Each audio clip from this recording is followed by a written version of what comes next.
flyer, brother. You don't mind? Okay. The topic is how can the city of Durham escape death? Con. So Captain Nayathaq gonna be dropping something heavy on it.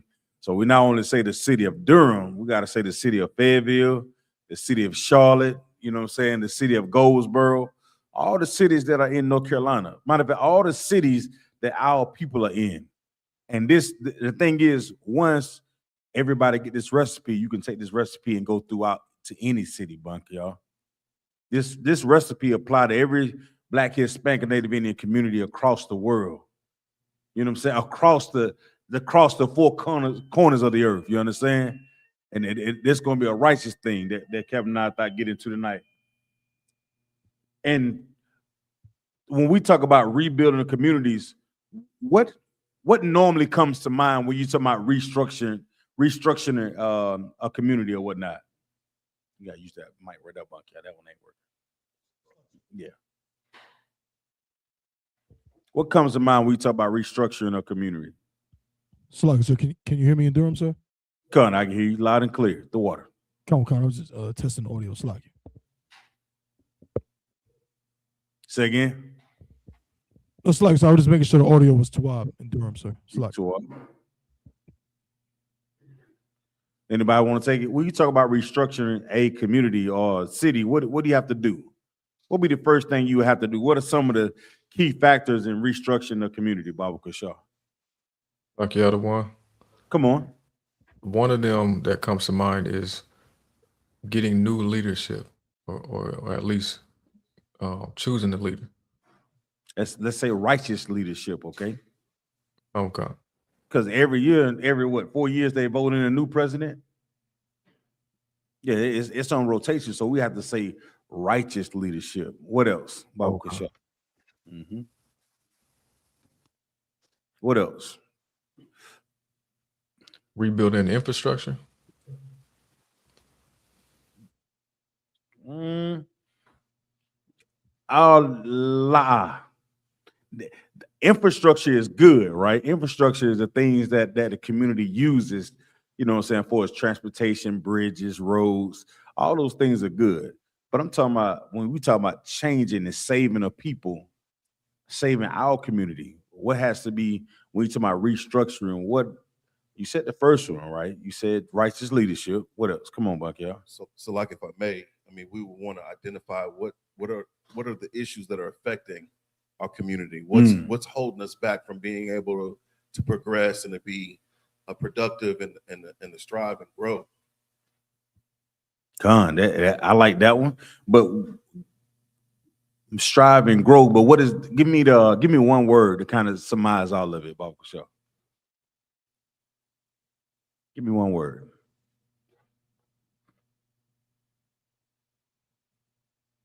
Unity. Yeah, we got to be unified in what we're doing, right? No, I'm just saying. As a whole, I think everybody sitting back waiting for the answer. It's 1,000 answers. You understand? So we talk about righteous leadership, unity, discipline, economic cooperation, and hope. We are hopeless people. You understand? And above all things, we have to have one power. We talk about the destruction of our communities, man, and the religions that come in and rob us, and they take everything out of our community, and they give nothing back. You understand that you're an Israelite, so-called Black, Hispanic, Native Indian, you the 12 tribes, nations of Israel. That's a particular way of life that you have to live. Instead of you going down the crazy days or follies down in Atlanta or Magic City, giving over your whole goddamn paycheck, you'll learn to restructure your life and focus on giving the Lord his 10%. You'll focus on having moral character and building your cities up to help us. You understand? Everything, oftentimes that we talk about restructuring our city, it's talking about bringing something in. Our people don't think about fixing what's already there.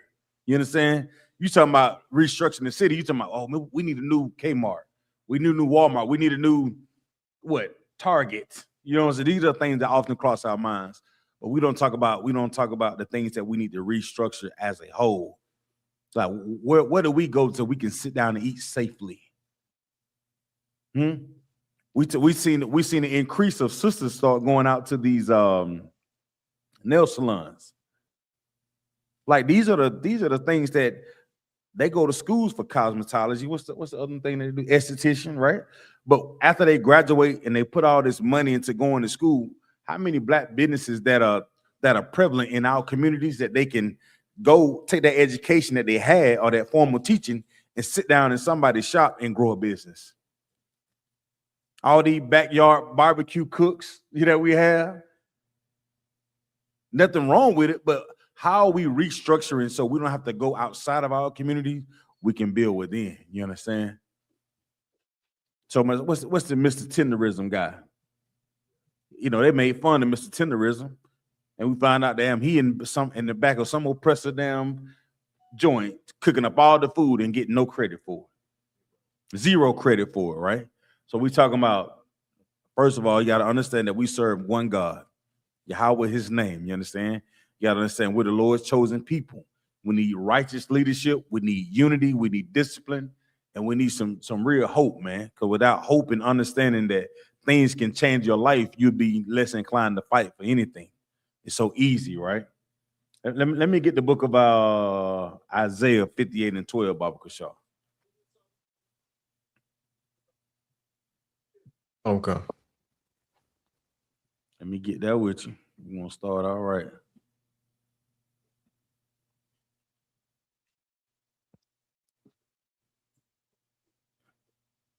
Mm-hmm. You got it? Okay. This is the book of Isaiah, chapter 58 and verse 12. And they, Salakia, and they that shall be of thee shall build the old waste places. This should be what? They should do what now? Build the old waste places. Go ahead. Khan. Thou shalt raise up the foundations of many generations. And Keep thou going. shalt be, Salaki, and thou shalt be called the repairer of the breach, Mm-hmm. the restorer of paths to dwell in. So what is this saying? So, Salaki, so this is saying that we'll rebuild the places that have been destroyed, for lack of word. I tell you what, go back to read verse 11. I want you to read it, okay? Try to read it. Don't think about it, just read it. Let it flow. Okay. All right, come on. This is the book of Isaiah, chapter 58 and verse 11. Now we talking about restructuring, right? Restructuring our communities, right? Everybody pay attention. Listen, go ahead. And the Lord shall guide thee continually. And who shall guide you? The Lord. The Most High Power shall guide thee. Now, how many of our people as Black, Hispanics, and Native Indians are led by this truth? How many of us are making decisions that actually when we read the Bible, we're gonna understand what's actually being read? First of all, we don't understand what's being read. We don't know how the Lord want us to follow him, because the Christian church says one thing, and a lot of the things that they say are not even in the Bible.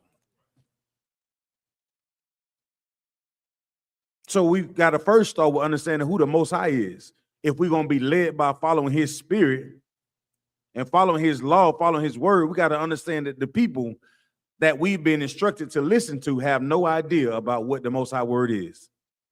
We have to start there first when we talk about saving the city of Durham, saving the city of Fayetteville, saving the city of Charlotte, Greensboro, Goldsboro. We have to understand first that the people who supposedly lead us do not understand the word of the Most High at all. We got to understand we have to follow that power that continuously guide us, right? Read on. Okay. And satisfy thy soul in drought. And do what? Satisfy thy soul in drought. Satisfy what? Thy soul in drought. So what is this saying? How do the Most High guiding us continually satisfy our soul even though we're in drought? What is a drought, Baba Kusha? What is a drought? Salaki, it's when a place is it has no water. It's very dry. What else? When things are missing, there's not enough of something. Like, Like during COVID when there was no toilet tissue inside the stores. Right. There was a So the drought scripture of toilet says, and satisfy thy soul in drought.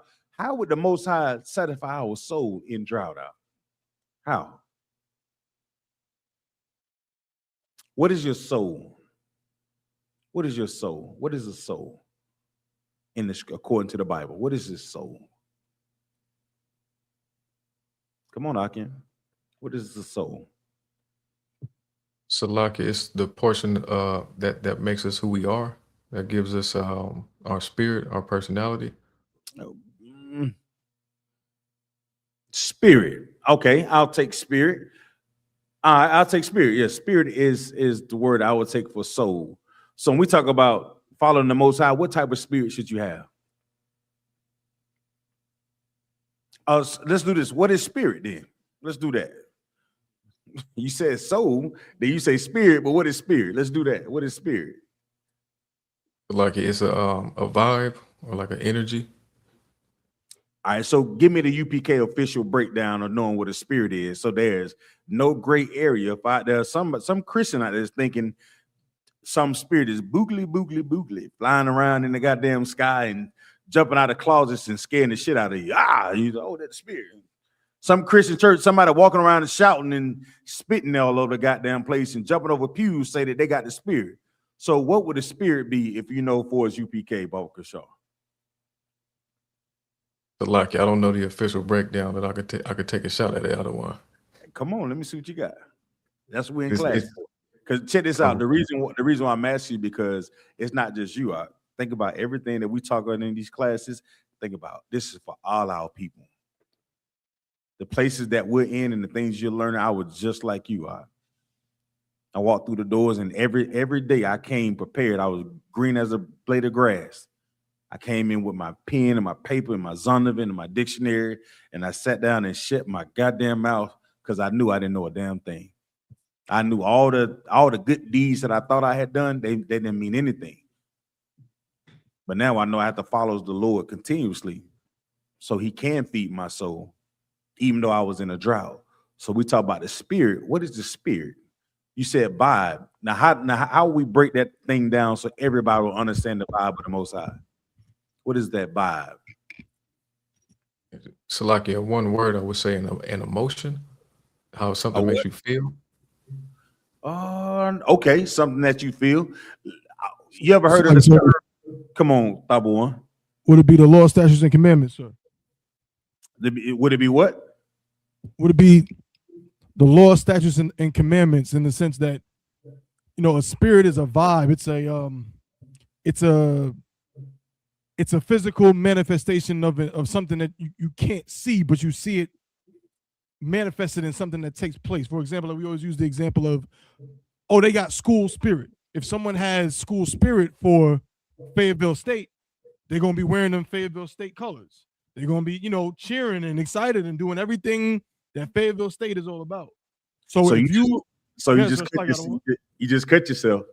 You know what you said in the beginning, right? You say you can't see it. Mm-hmm. Right. So what you also said, so that means you should be able to see the spirit of the Lord on you. Right? Kind of that's what I was saying, sir. It's like I might have minced my words a little bit. I know you two are. Now break it down. So what is, like you said, team spirit.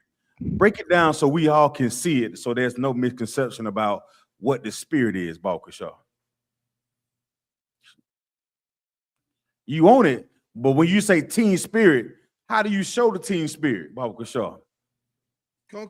You so if I'm a Knick fan, there you go. You know, right now, somehow I knew you was gonna say that. You could have said anything.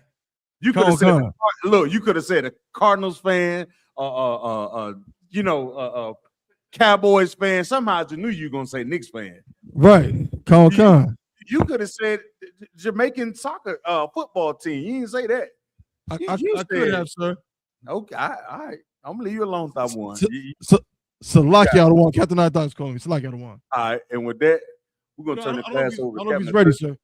Go ahead. He ready? Oh, you calling? All right, so go ahead.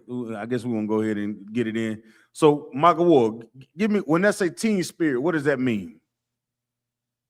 It means that you show your support for what that team stands for. So you wear the jersey, you say the chants, you sing the songs, and you know. What else? So when you say you represent you got the most high spirit, or your soul representing the most high. How are you showing that, Baba Kishar? What are you doing to show the spirit that you have? Okay. Not so following the laws. So not eating pork, not smoking cigarettes, not killing my brother, not not doing anything that's unlawful We according have to the to. most. This is one thing that we have to do. Now that we know this truth, we have to become a fanatic for this truth. Hey Alexa, Come on. define fanatic. As a noun, fanatic is usually defined as a person with an extreme and uncritical enthusiasm or zeal, as in religion or politics. As an adjective, fanatic is usually defined as fanatical, motivated, or characterized by an extreme, uncritical enthusiasm or zeal, as in religion or politics. Alexa, stop. That's what we have to become when we serve the Lord. You can't serve the Lord and be dry. You gotta have some enthusiasm about when you're doing the work of the Lord. You gotta have a zeal. You ever heard that word, Michael Ward? Hey, Slug, sir, Cap, you ready? Most High in Christ. And with that, I'm gonna turn the class over to Captain of 13,000, Captain Nayathaq Ben Yummy. Y'all clap it up. all right, Akim, how y'all doing? Swab, sir. What? How y'all doing? Y'all good? Con. Tab one, did Okay. they come up with did they name the brother? Did they give the brother a name? Con, sir. I think I saw it. Let's see if I have it right here.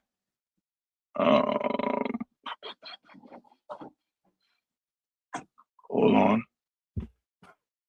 Is his name Robert Harris Jr.? Con, sir. Yeah. And did they say where he died from? Did he give the autopsy yet? No. Okay. Sir. And he a brother, right? I know that junior. More likely he's a brother. Did it show a picture of the brother of the person? I'm looking for one right now, sir. I don't believe so. Let me see if I can find one.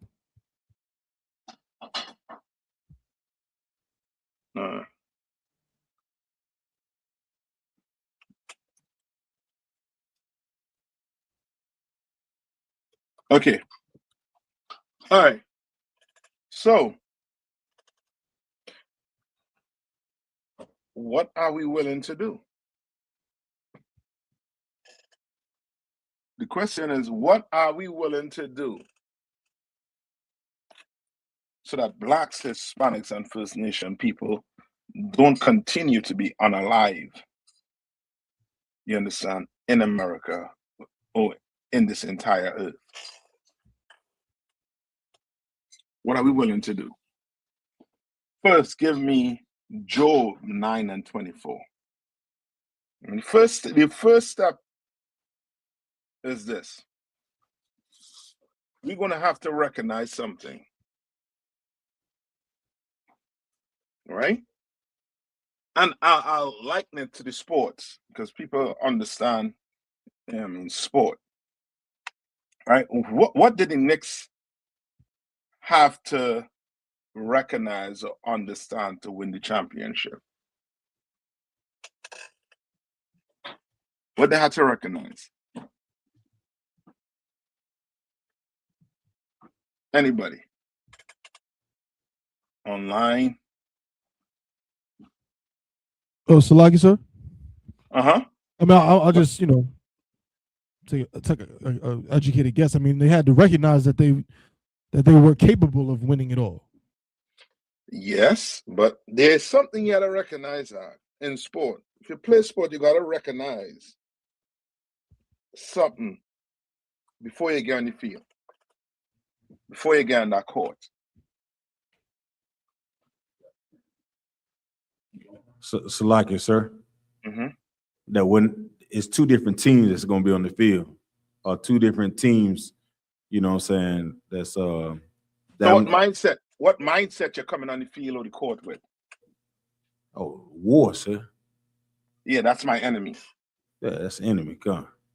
For the next, I mean, for football, right? Or what you all call soccer, for the next 90 minutes, you're my enemy. All right. And I'm going to have to do what? Do everything within myself to what? To try and win. You understand? Mm-hmm. I can't say I'm going to share this championship or I'm going to share this game, this spoil in this game. You know me, with the other team. And I'm playing. I'm playing to win. I'm what you call what? Even in the amateur game, you still play what? To win. You understand? Like, first, black people have to recognize what team they're on. That's the first thing we got to recognize. Come. What team are you playing for? What team is your mayor playing for? Is the mayor on your team? You understand? Is it all the man? Are these politicians? You know what I mean? Who you voted for to represent you? Are they on your team? And what qualifies them to even be on your team? What qualifies them to be on your team? You know, ask yourself this. Who have Job? Michael, you still with me, right?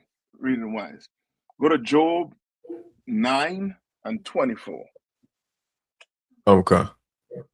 Mm-hmm. This is the book of Job, chapter 9 and verse 24. Mm-hmm. The earth is given into the hand of the wicked. The what? The earth is given into the hand of the wicked. You're going to have to understand this. The earth that we on right now is what?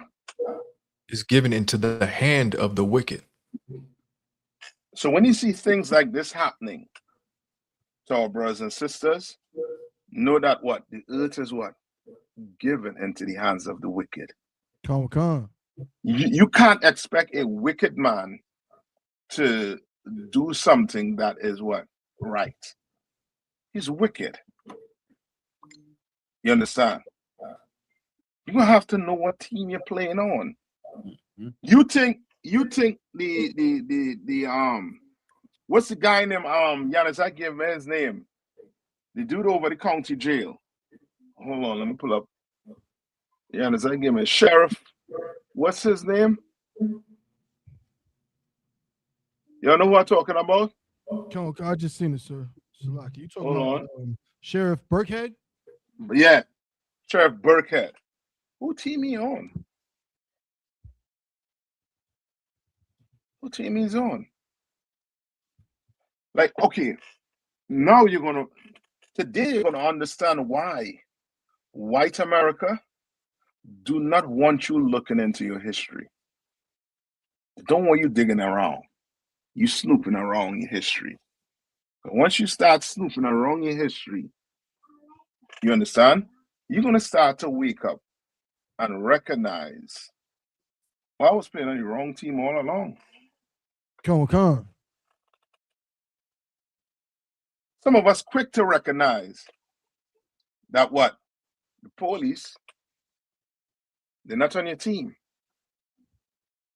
And I hope you understand drug dealers are not on your team too. That's right. They're not on your team. The police working for white America and the drug dealer working for white America. And they want to know the worst of them all. Guess who's the worst of them all? Let me see if you're all with me tonight. Like, this person is worse than a drug dealer. Salaki, sir. Uh-huh. Come on. No, go ahead, sir. Salaki. I was gonna say the Christian pastor, sir. Yeah. The Christian church. Why? Because the Christian church does not what? They don't think they're doing anything wrong. Don't think. Like, it's clear as day, we could see that, I mean, drug dealers are the worst thing you could have in the community. Why? Because the drug dealers destroy your community while getting rich. Just like who? Christian pastor. Just like who? The Christian pastor. Just like who again? The Christian pastor. Mm-hmm. Your Christian pastor, there's another P with it too. Your politician. Come. Just like your mayor. You think your mayor working for you. All these programs they're having for you. You understand? When that has never worked for Black America. That has never worked for African Americans. That have never worked for Negroes in America or outside of America. It has never worked. I'm gonna show you what worked. I'll show you what worked. Right? Give me Ecclesiasticus 40 and 28. And Tabon, you have any you have an article on the brother that passed? You wanna pull it and read? You understand? Come on. So I got an article. And this is not just for Durham. Durham, we are not the only city that have what? Black people in it. And we're not the only city that's reeling from the injustice and the oppression of the system. This is happening in every city in America. Every city where Black people are, we're being oppressed. The brother that just got 35 years, 35 years, you give a young brother. You understand? Like, people think it's Black people's fault. When I'm trying to get you to see, it's not your fault. It's not your fault. Come. The earth is given into the hands of the wicked. The white man is the devil the Bible speaks of. That's right. He is the wicked on the face of the earth. And he is that person that have us in total what? Confusion. Total confusion. Where do you think Christianity come from? You ever asked yourself what religion was Moses? You ever asked yourself what religion was Christ's disciples? They were called Christians. Why? Because they were mocking them for following Christ. Not so much mocking them for following Christ, but that's what you call a person who follows Christ, a Christian, right? That's a true follower of Christ, a Christian. You understand? No. No. Are you saying that was their religion? No. That's just what they call people who follow Christ. You understand? The white man went and created religion. These other nations had to create religion. You understand? So that they could hide who they really are. Go ask Wayne Gacy what religion he was. Wayne Gacy was a Christian. You all know who I'm talking about, right? Come. Right? The clown. The one that was what do you call him? Was a mass murderer. You understand? Oh, what about Donald Trump? What religion do you think he belonged to? He's a Christian. Celebrate Christmas, birthdays, just like Christians do. That's what I'm asking you tonight. What are you willing to give up? What are you willing to do to get justice for all our brothers? You understand? Cyrus Belton what's the brother that's that the put in jail for 35 years? What's his name? Carmelo Anthony. Carmelo Anthony, and this brother Robert Harris Jr.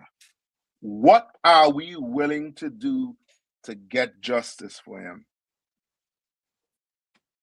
You have it there, Tabo One? Come on, sir. Go ahead and read it. Read some of it. Come on, sir. Durham County detainee dies after being found unresponsive in cell. Durham, NC. A detainee at the Durham County Detention Center died Friday after being unresponsive in his cell, according to the sheriff's office. Sheriff Clarence F. Burkhead said the individual was discovered unresponsive earlier in the evening and was transported to a local hospital where he later died. The individual. So the individual don't have a name? Give him a name. Come on. Robert Harris Jr. was found what?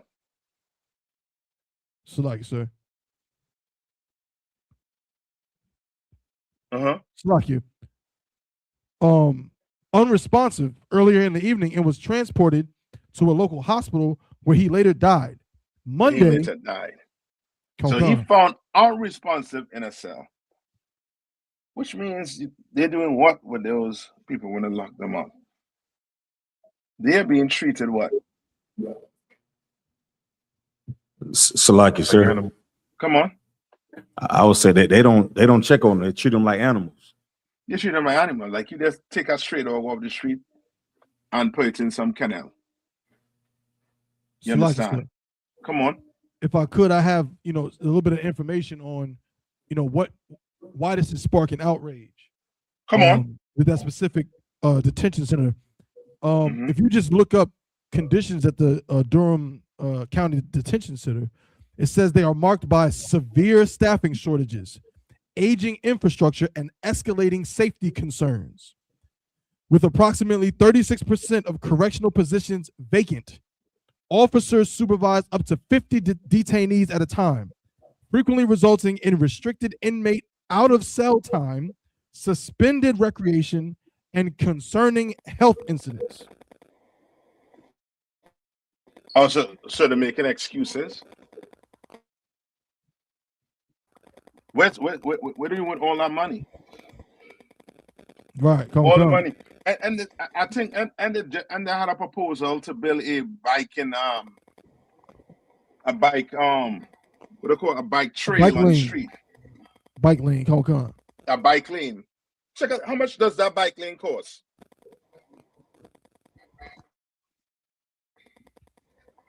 And that's why we say the earth is given into the hands of the wicked. Come. Like these people have been treating us cruel, inhumane. And then they go get one of us and then put their faces up like if they what? Like if they're one of us? No, they're behaving just like who? What did Christ say? In John 8:44. He said, ye of your father what? The devil. You understand? These Uncle Toms that are up there in their seats, they behave just like the oppressor. That's right. Commander General Hanna have better officers than you. That's right. You understand? If we were running that prison, that brother would have been alive. So like you said, Commander General have better officers than you. Come on. Just quickly, pause, piggyback on what you're saying. You can, it's one of those things, they're keeping it very hush hush. I know Officer Yanazar did extensive research. They've been, with the situation and they've redacted so many statements in different reports to try to, not really say what's going on. But the people are talking. And, there's so many rumors swirling around about the conditions in that prison, that jail. They're saying they have no AC in there. That the AC has not been working in that facility for some time. You got people having seizures because there's no AC. You know what I'm saying? And then at the same time, and there was an animal shelter I'm reading about that with about 50 dogs that were taken into foster care by volunteers. and they installed huge industrial fans for the dogs to keep the dogs comfortable and okay. Yeah. They haven't done that in Durham, in the Durham County Jail. No, because to the white man, his dogs are better than you. That's right. You understand? His dog can't talk back and say you're the devil the Bible speaks of. You understand? Con. Dog can't go down to the police station and say, you know what? I'm filing a report on my master because he been doing me this, that, the other. Can't. You understand? Con. But black people, we for sure could make this white man hear us and understand. And I'm going to give you a hint. Do you want to say? Right? America and Iran was fighting a war.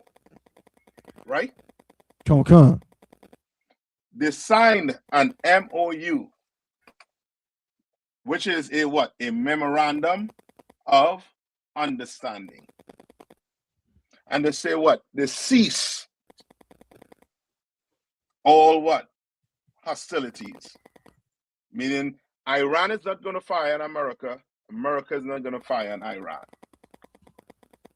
Why? What stopped it? What stopped it? What do the heathens know that we don't know?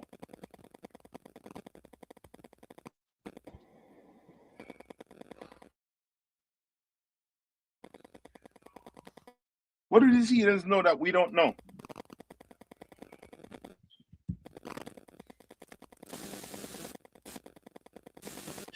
Salakia. Come on. That it'll affect their money too much. My man. That's it. It's simple. The white man is a base creature. It ain't rocket science. You F with his money, and now you could bring him to the table, and now we could discuss the next move. What you want? Why you think China could be communist? You understand?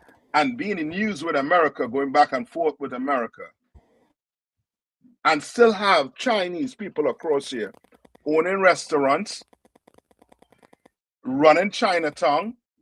Why? Because they know. They understand the white man.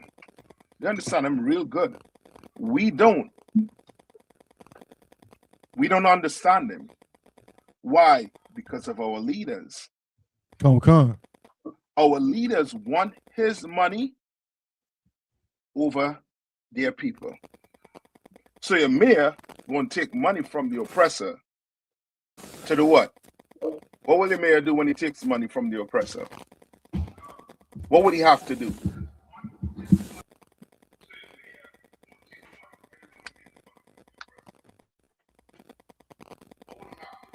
What would the sheriff have to do? What will the police officer have to do when he get pays from the so-called oppressor? Salakia, sir. Come on. I mean, he would have to, support his agendas. Yes, simple. You will support whoever is giving you what? Money. Wherever your money coming from. Mm-hmm. So your mayor, he's not getting money from where? Give me some of the names of the hoods in Durham. Just like so, you said. McDougal Terrace. Cornwallis. Bragtown. He's not getting money from them. He is giving money to them. He's not getting money from them. Right. So what agenda would he have to put in place to stop what? The crime? No. What is more important to him is legislating for them to have a what? How much your bike in cost? I'll look it up, sir.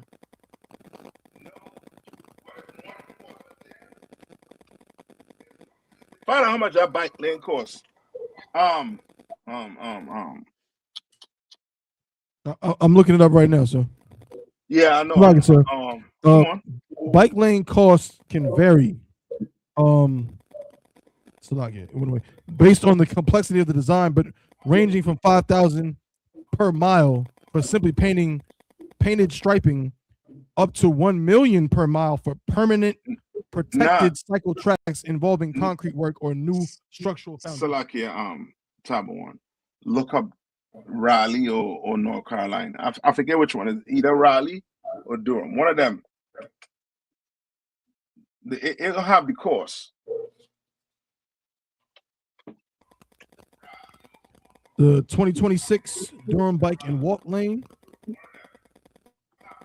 Mm-hmm. Slovakia. I see it. I'm looking for the cost.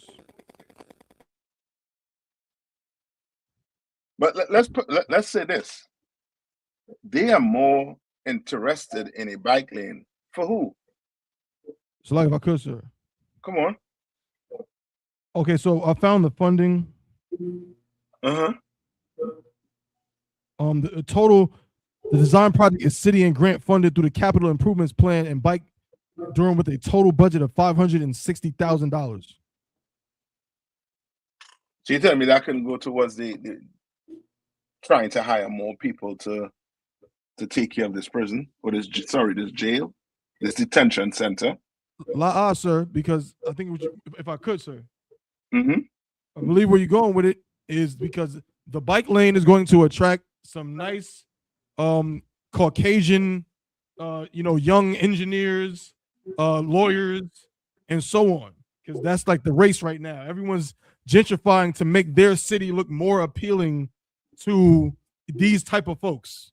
Yes. So because they know that these people bring in money, they bring in Starbucks, Panera Bread, and so on. So that's who they're trying to appeal to. They don't care about niggas in the jail cell dying, slacking for my language, or people in the projects living in squalor. They don't care about that.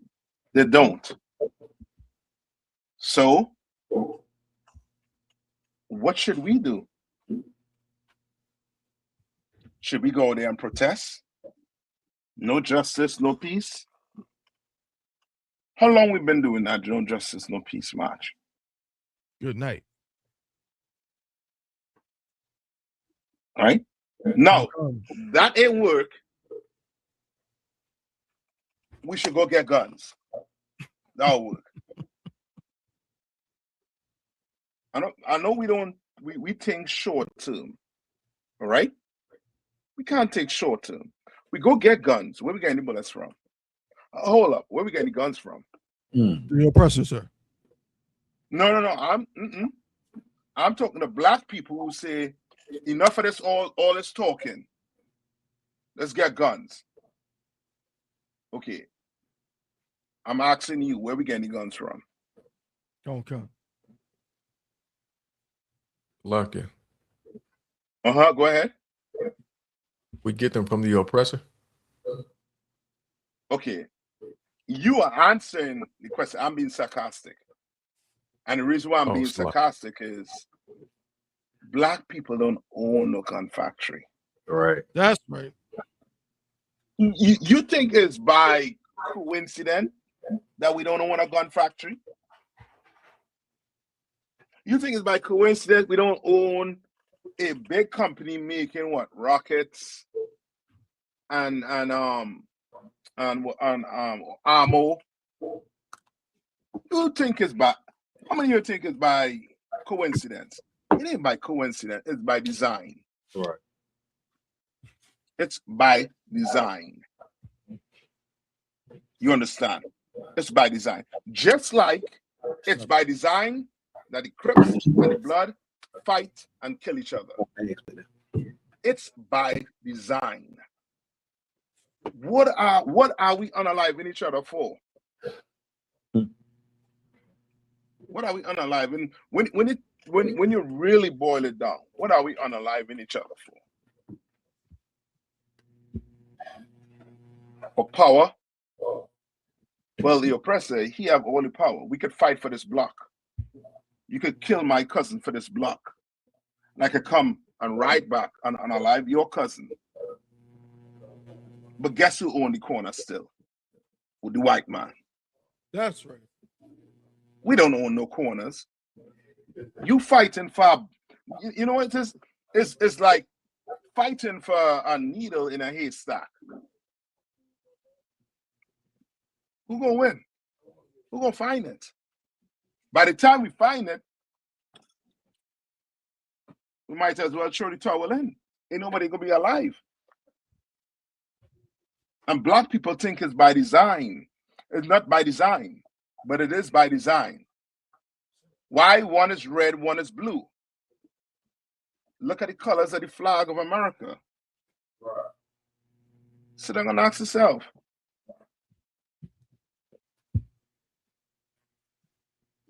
While we fight and unalive each other, he is in the Middle East, trying to gobble up the world. And the Lord is trying to slow him down so black people can wake up and realize we better join the Negro team. You understand? We better join our team. Give me Ecclesiasticus 40 and 28. Okay. The Bible is the only book black people should be reading from. I'm gonna say only should be reading from, meaning that's your constitution. You trying to be American. You think I'm gonna come here and give you some political solution to the matter. There's no political solution to the matter. There's none. If you're trying to fight it politically, then we have not learned anything from the past 50 or 100 years. There's no politics that is going to get black people out of the situation we are in. That's right. You want Robert Harris? Yeah, I mean, my condolences go out to his family members. You want him to be the last? You don't want him to be forgotten like Cyrus, like Carmelo Anthony? You want them not to be forgotten? Then you're going to have to be willing to do something. That's right. You're going to have to be willing to do something. You understand? Your Christian pastors are not coming out and giving us the solution. And the solution is right in the Bible. It's been in the Bible. Read this. Okay. This is the book of Ecclesiasticus, chapter 40 and verse 28. My son, lead not a beggar's life. Hold on. He's saying what? Lead not a beggar's life. No, he's saying my what? My son. My son. This is a father talking to his what? To his son. To his youth. To the youths out here. Do what? Lead not a beggar's life. Don't lead a beggar's life. Now ask yourself this question. Which 29 and 44. other nation, which other nationality, meaning Chinese, the East Indian, the Asians, the Arabs, which other nation has ever begged the white man for civil rights? No other nation. But yet still they all prospering from it. From our forefathers getting dogs sicked on them, water hose turned on them, getting their head split with them baton. But every other nation was able to do what? To profit from it. The civil rights movement was the worst thing that black people could have ever did in this That's place. right. And I'm not saying it alone. The man who had us go down that road to civil rights who was Martin Luther King Jr., said before he was unalive by a white man, he said that I have led my people into a burning house. You understand? Martin Luther King said that. Why would he have said it? Why? Because he saw that what? Being kind to white people. You understand? Catering to white people did not help us. It made things worse for black people. Made it worse for us as a nation. You understand? America has been dehumanizing black people for over 100 years. Hundreds of years. They claim to let us out of slavery, but we don't see. By the end of tonight, you would see what's the problem and the solution. Come. Read on. Come. For better it is to die than to beg. For better it is to what? Die than to beg. He's saying what? It's better for you to die than to what? Beg. Like we should not have march, no justice, no peace. I'm going to tell you what you should have done. And I'm going to show you it in history. Your recent history. Most of us grew up and born in Durham and don't know the history of Durham because the schools neglect to teach you about your history in Durham. And Durham is just a small community of black people compared to the larger black people. You understand? Come on. And right in the city, whatever is going on in the city, I guarantee you, if you go to Chicago, you'll see the same thing. Come. I guarantee you, if you go to New York, you're going to see the same thing. You're going to hear stories.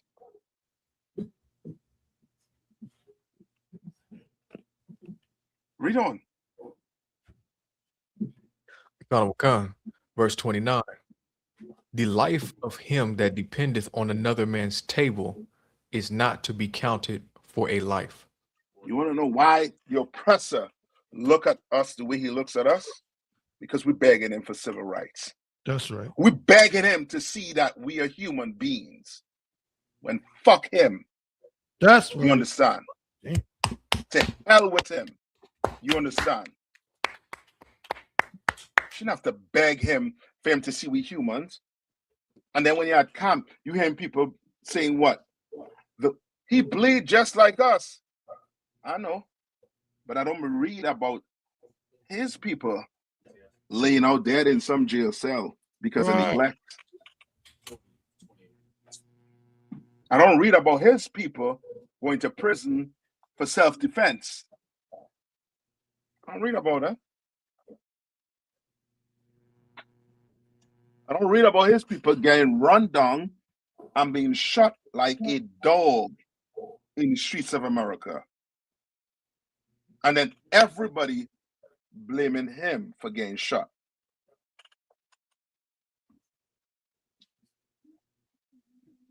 You understand? Read on. Come on. So like I said, just real quick, I seen a comment someone made. What you just said is brought that to mind. Like and I think it was a brother who said this concerning the brother that died in the prison. Mm-hmm. He says something to the effect of, "Yeah, see, this is why you don't go to jail. If you just stay out of jail, you don't got to worry about, horrible conditions and no AC." And it's like, of course, we know, our brothers, we don't commit crimes, and we go by the law, statutes, and commandments, and we follow the laws of the land. But there's a complete disregard of our humanity. Yeah. At every turn, it's like we're not even worth, just the decency of. We don't even know what this brother's crime was. Yeah. You know what I'm saying? I'm not sure. I think I might have read it might have been something about robbery, maybe. I don't think it was murder or anything, but it's like there's a lack of humanity when it comes to how people view us. Salaki. Yeah, you innocent until proven guilty, and he was waiting for his time to go get his day in court. Come. You understand? And that same person that asked or made that statement, I would ask him, what about Philando Castillo? Come. What did he do wrong? Come, sir. And then you'll hear, well, that's something else. No, it's the same thing. The brother in jail, he died in a place where you said he's not supposed to be, you're not supposed to go to. And then the brother who was in the car with his woman, a minor traffic stop, going to get what the officer asked for, was shot. So I believe it. Philando Castillo. Yeah. Salaki, sir. Uh-huh. We can talk about Trayvon Martin, Tamir Rice. You can say Emmett Till. Yeah. Emmett Till, the woman that caused him to die before she died, she confessed it. Like black men or black women who make statements like that, their eyes are not open. And they don't understand that this earth is run by wicked people. That's right. Like we still giving the white man the benefit of the doubt after 400 years. Salaki, And sir. that's, 1 minute, that's where you have to blame the pastors and the leaders. Go ahead. I was going to say, when you're making statements like that, it's just another excuse for you to love the oppressor. Yeah, that's exactly it. That's exactly it. That's like us when we was in Egypt and Moses went up the mountain and was speaking with the Lord up there. And the people were thinking about what? Going back to Pharaoh. Going back to Egypt. You understand? Tabawan, or Zion, look this up for me. Come on, okay. Look up, what did George Washington and his men have to sacrifice to get America? Look up that for me.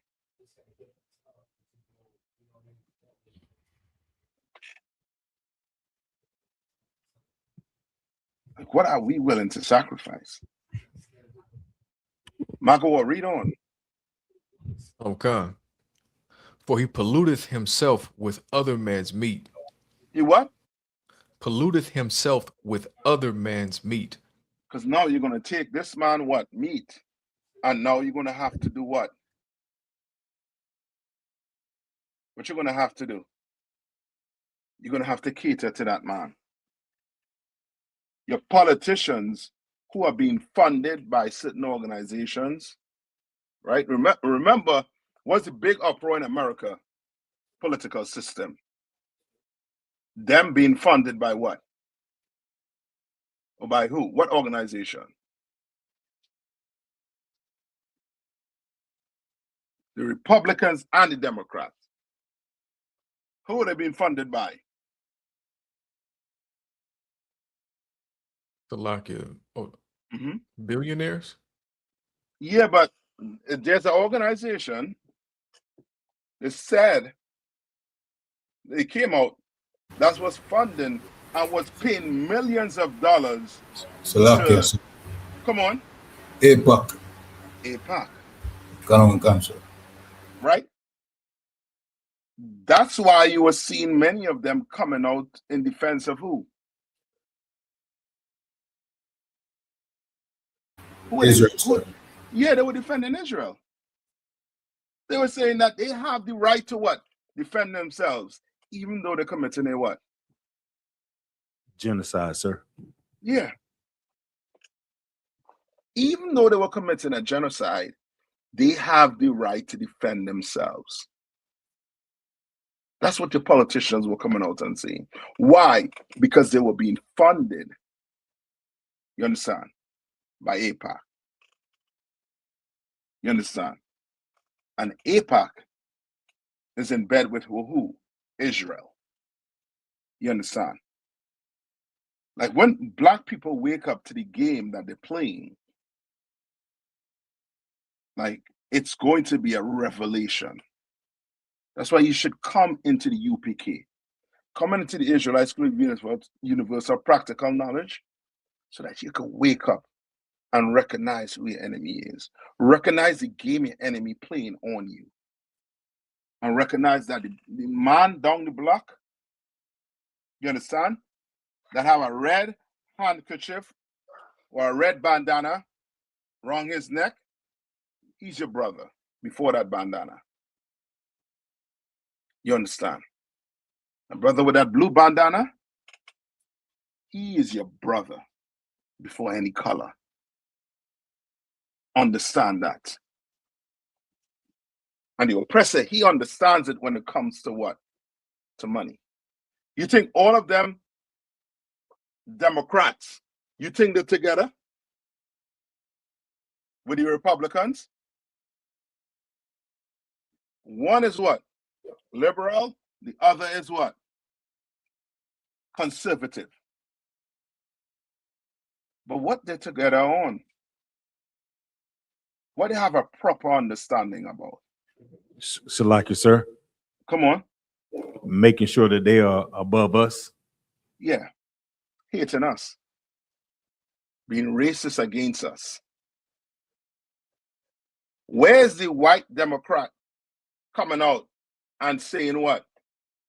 You all are treating these young black men unfair. Carmelo Anthony should have never been sent to prison. Should have never been sent to prison. Where's your Democrats? Where's your white Democrats? They know how these white men behave.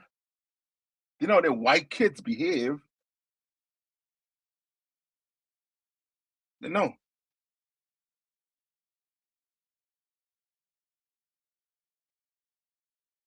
Right. I have a good question. What can gang members do starting today?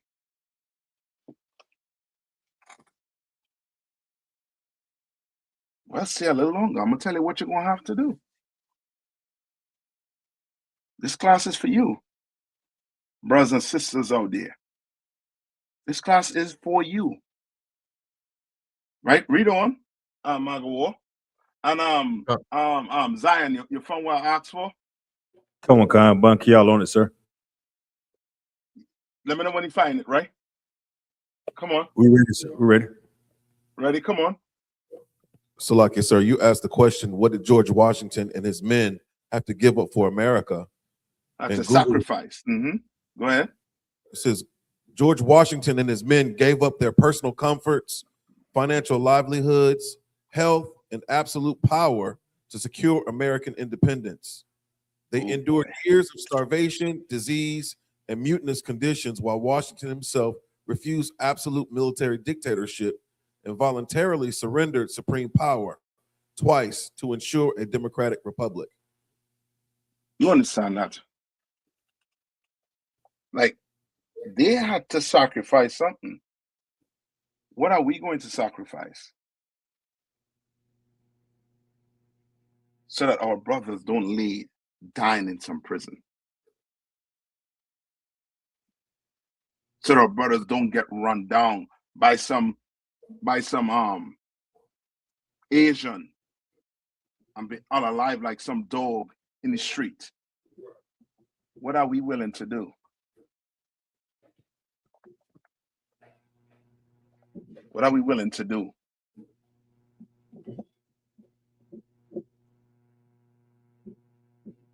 You understand? What are we willing to do today? The question, Iraq. What are we willing to do today? Right? Any more, Margot? Okay. But a wise man, well nurtured, will beware thereof. A wise man will be what? Well nurtured. Meaning you're gonna have to be what? Nurtured meaning what?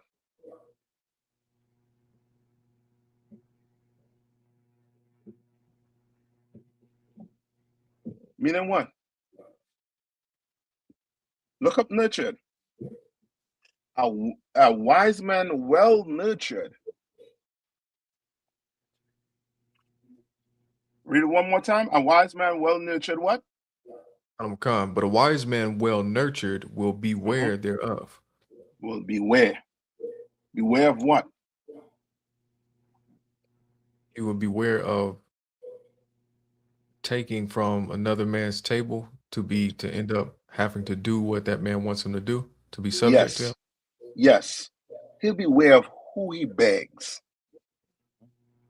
You understand? Because in our law, we provide for what? Poor people. You understand? So a poor man don't have to go sell his soul to some other nation just to what? Eat. You understand? What we're gonna have to do today, Akim? What did some of you all did? Because people see us and think what? We just what? We just roll off we bed and fall into the Israelite school with some practical knowledge. No, most of us was drug dealers. You understand? Drug addicts. But we had to do something. What did we have to do? Some of us was in gangs before. What did we have to do?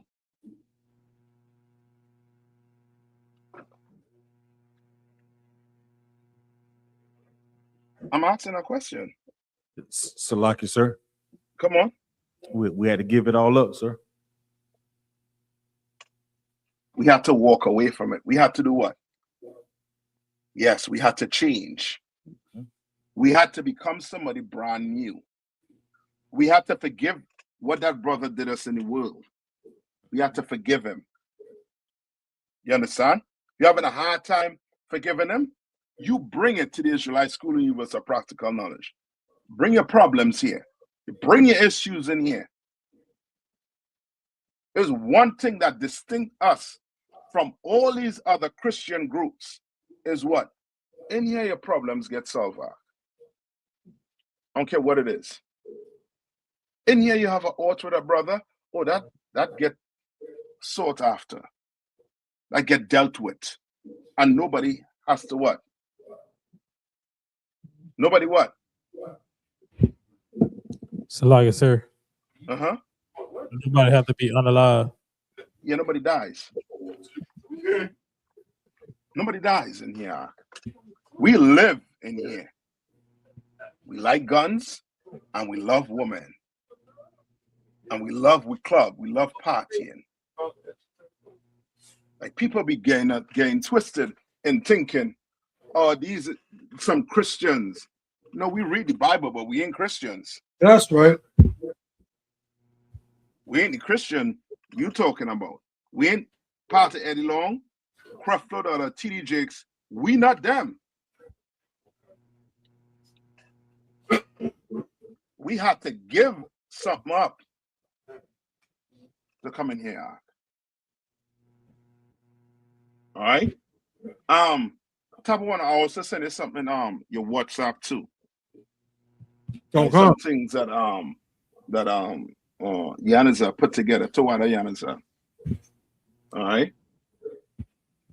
And you can go through it and read some of the, some of the important things that we need. Because brother, telling you, let me see. Hold on. Marco will go to Romans 12 and 2. Okay. Right, you want to know what you have to do? I'm gonna tell you what you have to do today. Starting today. Like, come on. This is the book of Romans chapter 12 and verse 2. Mhm. And be not conformed to this world. Be what? Be not conformed to this world. If you're in a gang, you are conformed to this world. You're conformed to this world. America, military, just a big gang. How you know? What they did to Venezuela, what they did to Libya. But they are on a large scale, made it look like a what? Like they were going there for what? Because they have the media behind them. They can lie. They can make up stuff. But you, being on the corner, you don't have the media behind you. So they'll label you as a what? A gang. Just so that they could do what? They will label you a gang just to do what to you? To lock you. Come on. So that they can lock you up? Yeah, put you in jail when they commit a crime. And now, what's that? What they try to hold Young Thug with? So like your Rico? Rico. How we could get away from all this Rico? How we could get away from all this gang activity? What we have to do today? Read. We have to do what? Read. But be ye transformed by the renewing of your mind. No, read it from the top. This is the book of Romans chapter 12 and verse 2. And be not conformed to this world. We can't conform to this world. We cannot. We cannot. You can't tell me you're a big entrepreneur and you're a drug dealer. Right. You're destroying the community. You understand? You're doing it. You're destroying the community. You understand? Okay. And that's one thing we don't think about. We don't think about one day when your oppressor, because the day is coming when your oppressor will no longer be able to have his foot on our neck, and we'll be able to govern ourselves. You think you'll still be selling drugs to your people? Wow. Oh, okay. Most of us know that drug dealing is the worst thing that happen to the community. Worse. How can you be a drug dealer and you want justice for Robert Harris? How can you be a drug addict and want justice for Harris? How can you be part of the LGBT community and want justice for Harris? How that's going to go? You recognize we have been depending on the white man to give us justice, and that has not worked. So maybe we have to talk to a higher power to give us justice. Well, that higher power does not want us to conform to this world. He don't want us being homosexuals or lesbian. He don't want us eating pork, crab, shrimp, and lobster. And he definitely don't want us being murderers. You understand? And let me not forget, come on. So I got on. You guys, sir. It's like, and let me not forget, you can't be a Christian. That's right. Because we all could see drug dealing bad. We all could see being a drug addict is bad. We all could see being a homosexual is bad, according to the Bible. But we can't see being a Christian is bad. We can't see that. That's the problem. That's right. It's one of the major problems in the Black community. Without the Christian church, we would have known who the enemy was. That's right. Come on, Tabo One.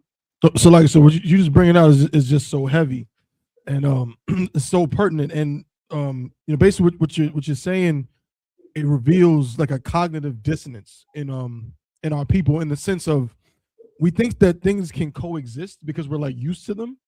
So like in the hood, because you're used to a church being on every corner and drug dealers being on every corner and prostitutes being on every, like you're used to that those things as being a part of that life, you think that they coincide, that they go together. And so you think they can coexist. I can love my hood. If I'm from Bull City, I love Durham, but I also love that drug dealer. I also, I respect that drug dealer or that sister that, you know what I'm saying, is selling her body or something. You can do both. But in reality, as we learn in ISUPK, we can't mince words. Like all that stuff is fake. I cannot love Durham and love drug dealers. I can't. I have to hate drugs. I have to hate crack cocaine. I have to hate the sale of drugs if I love my people. No different than, if somebody was to unfortunately SA my niece or something. I can't say I love my niece and then you see me in a picture dapping up the brother that SA'd her, like smiling. Right. That don't go together. I have to be against that if I claim to love this thing. So until we can say we hate the drugs, we hate the prostitution, we hate the murder, we hate that lifestyle of gang culture that teaches us to hate each other. Until we can say we hate those things, then we can't say that we love each other, because we don't. So like, we're just lying to ourselves. That's the change. Starting today. Come on. You're going to have to hate the things that continue to destroy Black people. That's right. So that Black people can live. You understand? You're going to have to hate it, Talk. We love Black people so much that we're not going to celebrate July 4th. That's right. We're not. We love Black people so much that we're not celebrating Christmas. We're not even celebrating with birthdays. That's right. We don't do it. We're going to have to change. The only way you're going to put a drug dealer out of business is by having what? Because drug dealers been going to jail. How many of you watch Scarface? What happened to Scarface? Tony Montana. What happened to him? He got murdered. Yeah. It's like it, sir. But somehow we think, what? I'm better than him. I ain't gonna make that mistake.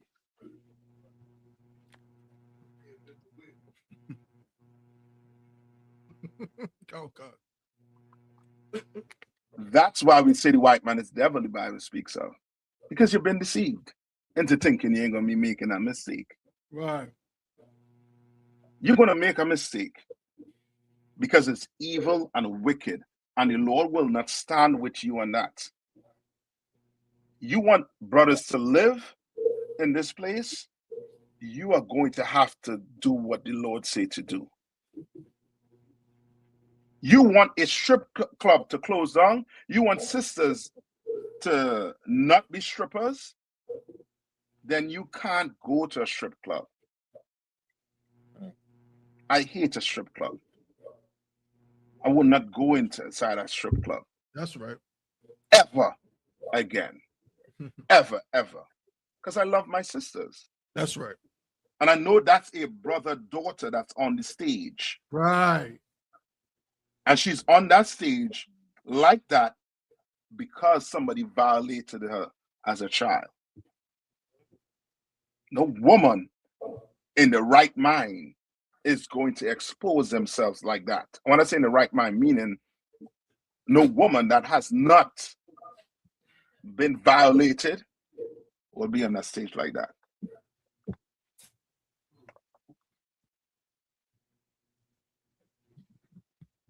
And then you going down there and sitting down and watching that. You are the problem. And you're faking about loving Robert Harris. And then he'll go Saturday. Saturday will be with a placard saying no justice, no peace. And then by Saturday evening, you have a blunt in your mouth. You're sucking on a blunt. Yeah, you're getting ready to buy fireworks for July 4th. You understand? You're getting ready with the boys and them to go to the strip club. We're going to have to stop that. That's right. These men in the Israelite School Universal Practical Knowledge, we stopped all of that. You understand? We didn't give up the guns and we didn't give up the women. You understand? We kept our guns and we kept our women. That's right. So don't tell me you can't come in here and live and be a man and enjoy life. You ain't enjoying life until you come into the Israelite School of Universal Practical Knowledge. That's right. I'd have to sleep on my bed wondering whether somebody going to kick in my door to try and unalive me because I done sells the wrong product to the wrong person. Or I done sleep with some other brother woman. I don't worry about them things. I live, go to the club, drink, have a good time. You understand? Go to the range, pop a few shots. You understand? Stay ready. So don't tell me you can't come in here and live and survive. You're going to come in here and you're going to see what it takes to love Black people. You're going to see what it takes. You're going to meet brothers and sisters who are going to look at you and say, what? You don't love us? Without even understanding what they say. Well, I hope tonight they understand this, if you're watching this. The Israelite School Universal Practical Knowledge, under Commander Jerry Hanna, we love Black people more than you love Black people. That's right. Because we were willing to give up things for Black people. How many of you Black women out there came into the sisters, came into the truth and heard you had to give up birthdays? And it was like, what? Birthdays? And you gave it up. Because you love Black people. You brothers came in here and learned you can't sell drugs.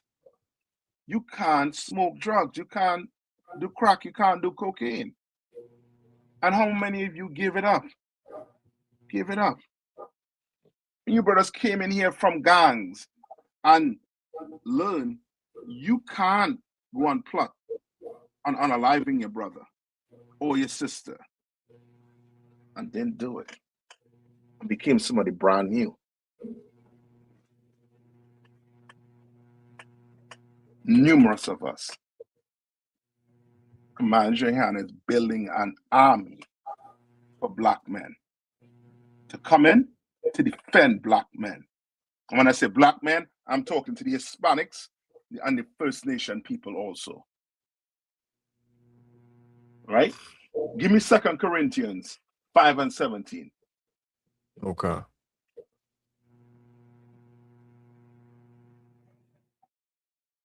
It's like the other one you said, 2 Corinthians 5:7. 5:17. Khan. Right? This is the book of 2 Corinthians chapter 5 and verse 17. Mm-hmm. Therefore, if any man be in Christ, he is a new creature. He is a what? A new creature. You got to become somebody brand new.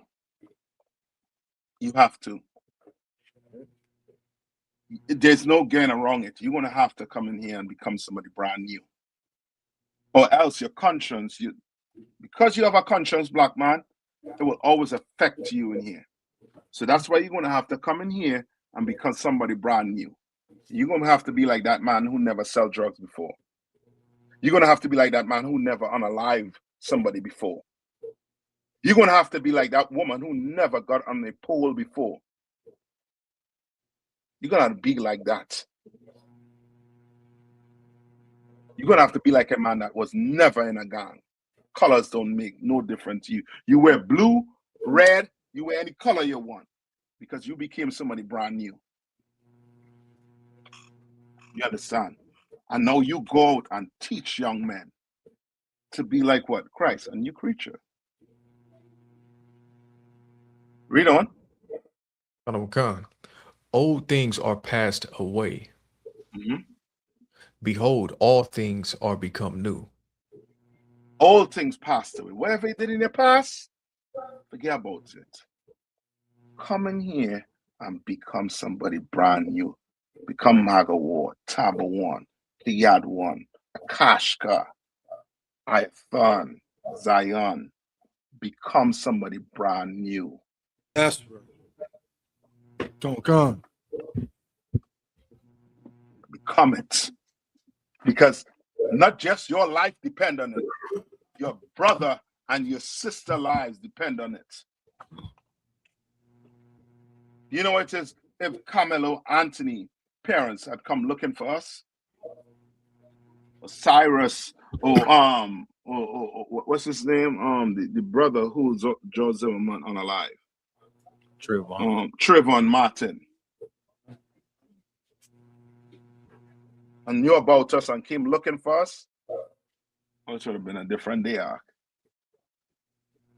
It would have been different. And let me show you something too. How many of you remember about Black Wall Street in Durham? We're brothers and sisters from Durham. You remember Black Durham? That Black Wall Street in Durham? Tell me what happened to Black Wall Street in Durham? So like you did a lecture a while back. In a nutshell, it was just systematically destroyed by way of policies that designated the area as urban blight, thus giving the government license to destroy civic buildings and things of that nature. And then, of course, a freeway was built right through it that divided the community, and just essentially, watered down or just disintegrated it. So yeah, they did a bunch of things between the 50s and the early 70s to just decimate it. Salaki. So before that happened, what was Black Wall Street to us? If I could, sir. Yeah, Come on. It was heaven.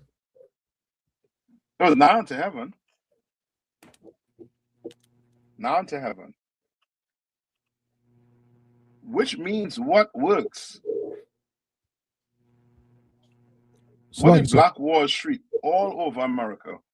What did that show us? What works? Slug, sir. Come on. Segregation. My man. Segregation works.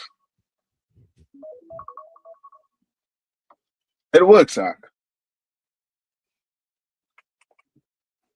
Segregation, separation. It worked for Black people. That's right. If the community that Cyrus was in was segregated, that Asian would have never been there to unalive our brother. And what kills me is Black people will come and say, well, we unalive each other and we don't cry out. So does that give a right for these other heathens to come in and unalive our people? Because we unalive each other? So when you having a family dispute, that means somebody else from the outside could come in and unalive your family member? And you feel fine with that? No. That does not give the oppressor, the white man, the right to come and unalive our people. That doesn't give the right to these Asians to come and unalive our young men. You understand? We have problems. that if the oppressor left us alone, we will fix overnight. You want to know how to fix it? The first step is to come into the Israelite School and with some practical knowledge. That's right. Come to class. Don't be afraid. Don't be afraid. Come to class. I know you're wielding this 9 and you have all the power in the world. Feel like you have all the power in the world. Brother, ain't no power could attest to us on that mic calling the white man the devil. That's right. We're more powerful than that 9mm you're carrying. That's right. We're more powerful than that 45. That AR-15 you're carrying. Calling the white man the devil the Bible speaks of is more powerful than that. Separating from the white man, segregating from the white man is more powerful than that AR. Pointing at your brother. It's more powerful. I ain't telling you to put your guns down, but to give your guns up, keep your guns. Make sure you're legit. Keep your guns. You understand? If you have to defend your life, defend your life. I'm gonna tell you like to be like no damn Christians and saying, give your guns up. I'm a fool to tell you give your guns up. And whoever tell you give your gun up, he trying to get you killed. Right. He trying to get your family harm. Keep your guns, make sure it's legal. Come. You understand? Sure, Make sure. sure. Come on. Oh, there was another question in the chat, sir. Come on. Come. Oh, I'm sorry, Rock posed this question. What's the difference between the ISUPK and other black organizations such as the Black Panthers or the Nation of Islam? Good question. What's the difference between the ISUPK and these other black organizations? I'll tell you one difference. What's one difference? So like How it, you sir, know you hear ISUPK speaking? Come on. I would say we really love our people. You gotta give me a little more. So like, Give me a little more. Come on. so like we have the laws and we follow the laws, statutes, and commandments of the Lord. Yeah, but they could say what? I follow the laws too. Salakia, sir. Come on. We actually have brotherhood in the nation of Israel. Them unalive each other. You know what I mean? Them kill Malcolm X. You know what I mean? Okay. You gotta give me a little more. What separates us from them? Salaki other one. Come on. That they follow a white man and we have a black man as our leader. Yeah. You're getting to it. You're getting there. So like Right sir, there. Come on. we all agree. We love each other. Okay, what you're saying is right. I can't, you know what I mean? I can't say no, but you gotta give me a little more because I understand what you're saying. You want the people who not in here to understand. So like it, sir, Come on. we're not Christians. That is, of course, correct. We're not Christians. Like, for example, right? I'm gonna give you an example. That Serge Borgia picture, right? What do we do with it at camp? Salaki, we step on it. We step on it and we what? We throw it down to the ground. Now, go in the organization and throw that Serge Borgia on the ground and tell them step on it. What do you think gonna happen? They won't do it. I never seen the Nation of Islam slam no picture of Jesus on the ground. So-called Jesus on the ground, Serge Borgia. I think they might say they don't want to disrespect the Christians. Ain't no problem. Well, we gonna do it. One of the other things that separates us that you could clearly see is what we call the white man, the what? Devil. The devil the Bible speaks of. That's right. Go ask them, these organizations, when they stand up to give the long speech, a written speech. First off, I would like to say the white man is the devil the Bible speaks of. They're not going to do that, Tom. The way we speak, you understand? The way we deal with brothers. And one of the main difference is who could be in our organization? Who are allowed in here?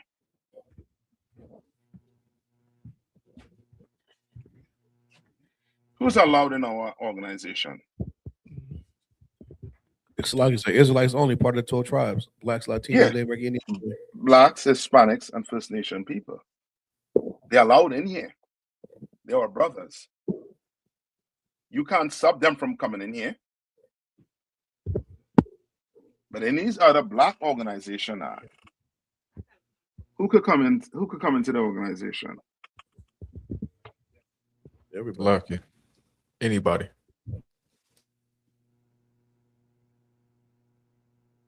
All right. We want.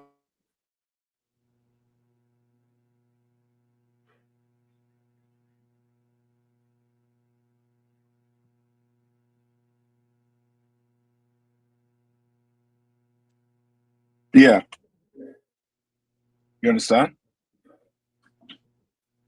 Like what separates us from them, Mark, is you have to be Black, Hispanic, or First Nation people to be even sitting down in class.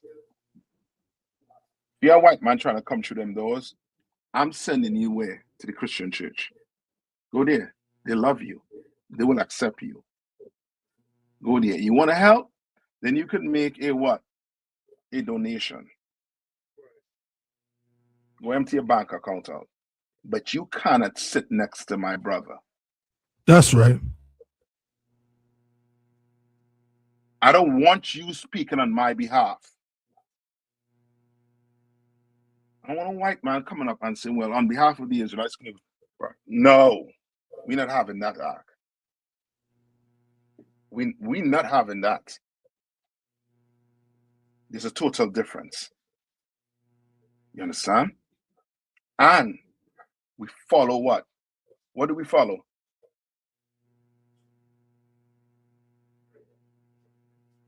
What do we follow? So like you said, the Bible. We follow the Bible. Okay. So guess what? We don't eat pork because according to the Bible, you cannot eat pork, crab, shrimp, and what? Lobster. Now, in these other black organizations, I ain't too sure they're following that. According to our Bible, a man can have how many wives?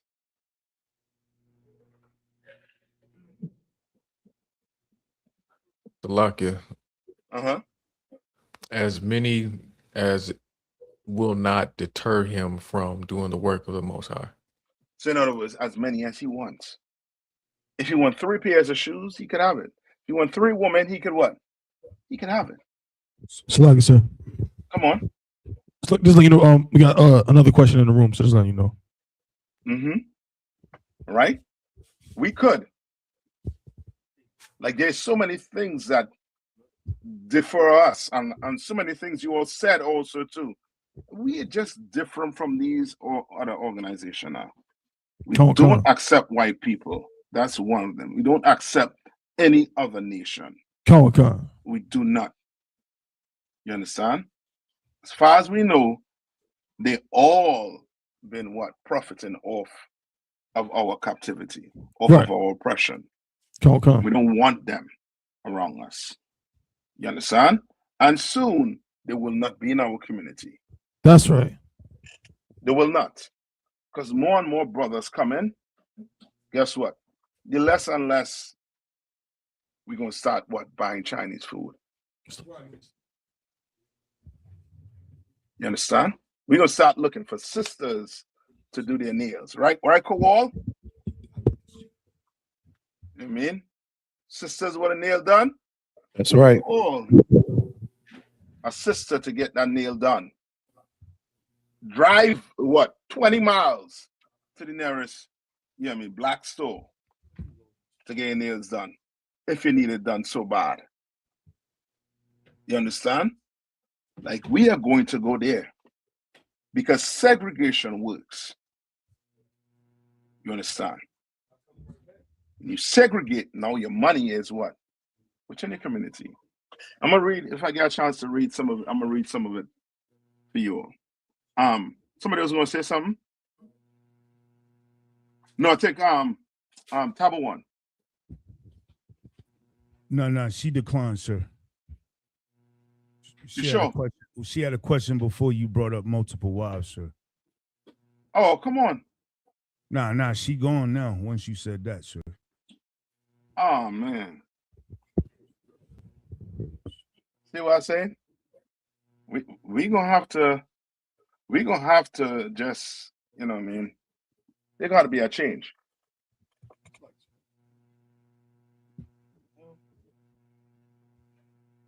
It's gonna have to be. Like, what are we willing to do?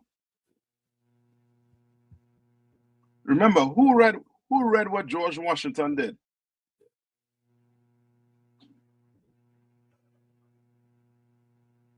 Who read it? I think Bankel, you read it, right?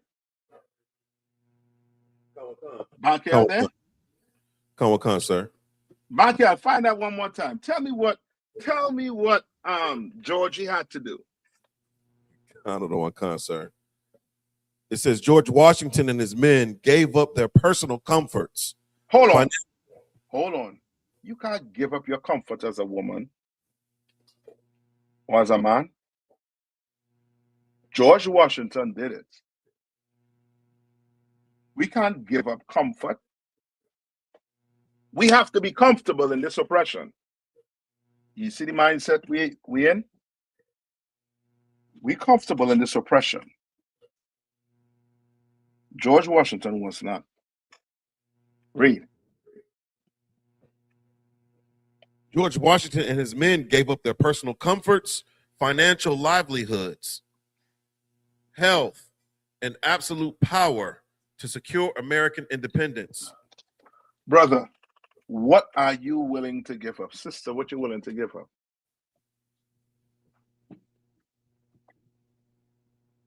What you willing to give up? I have to give up my family. What you willing to give up? I have to give up some friends. What you willing to give up? Well, let me throw the weed in there too. I have to give up weed. We have a brother, Salaki, sir. We have a brother from the community of Durham. What was your name? What was your last name? Yeah, Christopher Mangum. I think he's related to the Mangums of Mangum Street. They not. Give him the mic real quick. So I got one. I'm only bringing this up because he's from this community. He's come on. A well-known artist, craft man out here, but he's also seen the dark side of Durham. That I have. He knows the brunt of what's going on out here with the drug addiction, the crime, the murders, and the things of that. Right outside this school, right outside of South Roxborough Street, Cornwallis. He's pretty much a monument in the city since I've been here. You know what I'm saying? So he knows a lot. I just wanted to give him an opportunity to speak. Yeah, come on. What he knows, what he's seen growing up in the city, and the demise and the things that he's seen. I would like for you to bring that up, if you would, Mr. Mango. Too much death and destruction out of the 59 years I've been on this planet. And it's got to stop. Two young men. Speaking to the mic so everybody across this planet can hear you. Two young men are gone to their death. And the first shot was fired in front of the police for what they told me outside just a couple days ago. The crime scene across the street. It's not safe for our kids, and it's got to change. That's right. You're right, brother. You're in the right place. No, wait. He also Come had on. something to say about this school. What did you say about this school in that interview we had? Get that mic. Say it in the mic. Say it in the mic. It is the most positive thing I've ever seen on this property in my lifetime. That's this school. This school. right ISUPK. Tawada, brother. Come on, Hannah. Those words will mean a whole lot to come out of Hannah and this man. You understand? Tawada for them kind words. And we here, we go. Yeah, I am but Tawada to you. And what's it, brother? Mr. What? Christopher Mingham. Christopher Mingham. Tawada. You understand? We're gonna raise Durham up.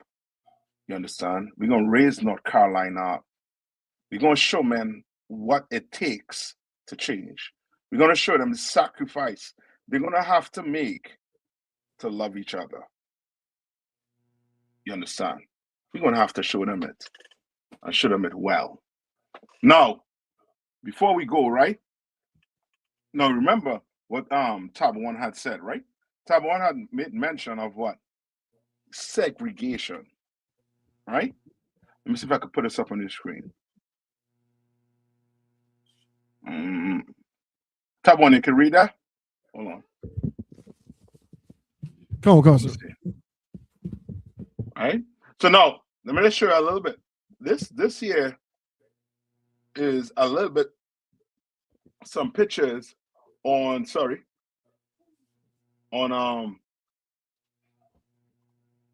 Black Wall Street, what Durham used to look like back in the days. All right? Some pictures. Now read some of this here. Come on. After slavery and during Jim Crow segregation, Black people in Durham were largely shut out of white-owned banks, insurance companies, and many business opportunities. So when we were shut out, what does that mean? What that meant we had to do? That meant we would have to do what? So, like, sir. Come on. Create our own. Yeah. Create our own. Read on. Come on. In response, Black entrepreneurs built their own economic system. That's it. You want to know why the oppressor does not want to leave us alone? You want to know why the oppressor is pushing drugs and crime into your community the way it's being done? Systematically, because it stops this from happening. Come on. It stops it from happening. Because he knows if he leave us alone, he push us away, from him.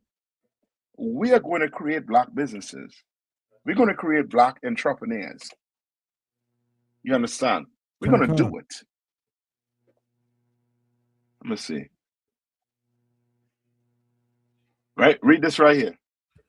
Come on. This district became known as Black Wall Street because Black wealth, business ownership, and entrepreneurship were concentrated there at an unusually high level. At an unusually high level. Now read this. Come on. Why it mattered. Black Wall Street in Durham showed that despite segregation, Black families could why are they saying despite segregation? Why are they saying it like that? Well, it's like I said, the idea that even was discussed among, oppressors, politicians, before emancipation was like, what are we going to do with them? Like, what are they going to do? Like, they're just going to be around doing what? Like, there was this idea that we were like infants. Yes. That without them being our masters, we would just fall into nothingness. Decay. Come on. All right. Come on. But it's saying despite segregation to make it look like segregation was what? A bad thing. So like this. Yeah, like segregation is a bad thing. That's what they're trying to make it look like. Segregation is bad. Segregation is not bad, Black man. Hispanics and First Nation people. We are not telling you to go out there and unalive no oppressor or nothing. Come on. Segregation just means what? We love each other. That's right. You have your store, I'm gonna buy from you. You're a black mechanic. I'm bringing my car to you. You understand? You have a black bank. I'm bringing my money to you. You understand?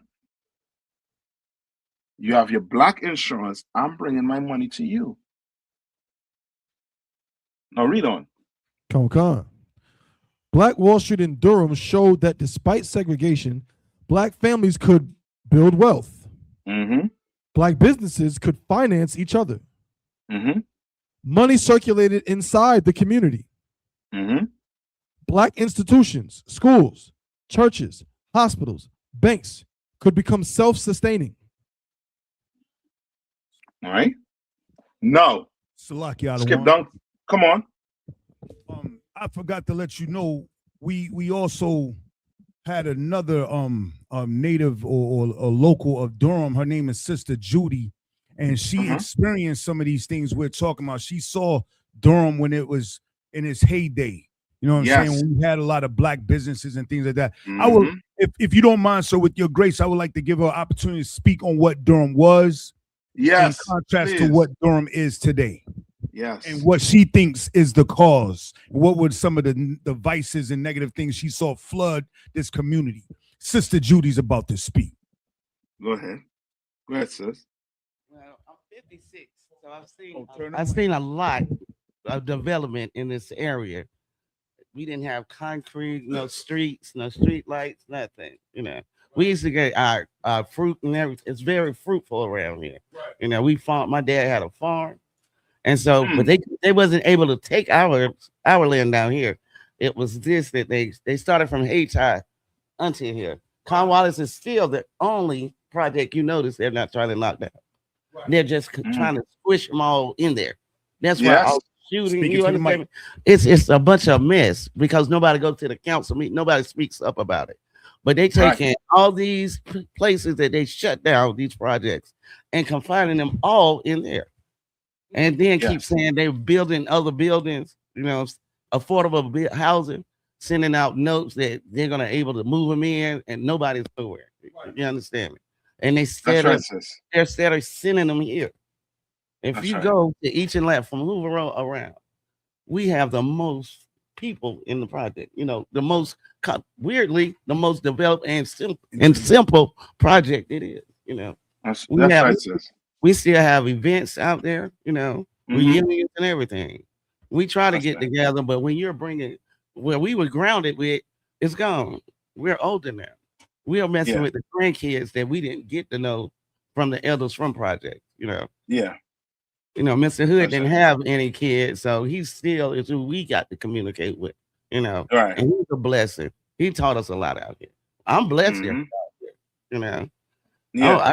I wish I would go down and march through it. You know, we got to get hard with them. But like I say, hey, Todd, my dad built a lot with it. He had a company. It was taken away just to satisfy the economy down here. You know, but you know, we were still strong because of the fact. You notice they didn't make it raggedy for us down here. Durham is nice. You understand me? It was just allowed. I'm sorry, it allowed a lot of mess to satisfy them to go on. And sis, who took that company away from your dad, or your granddad?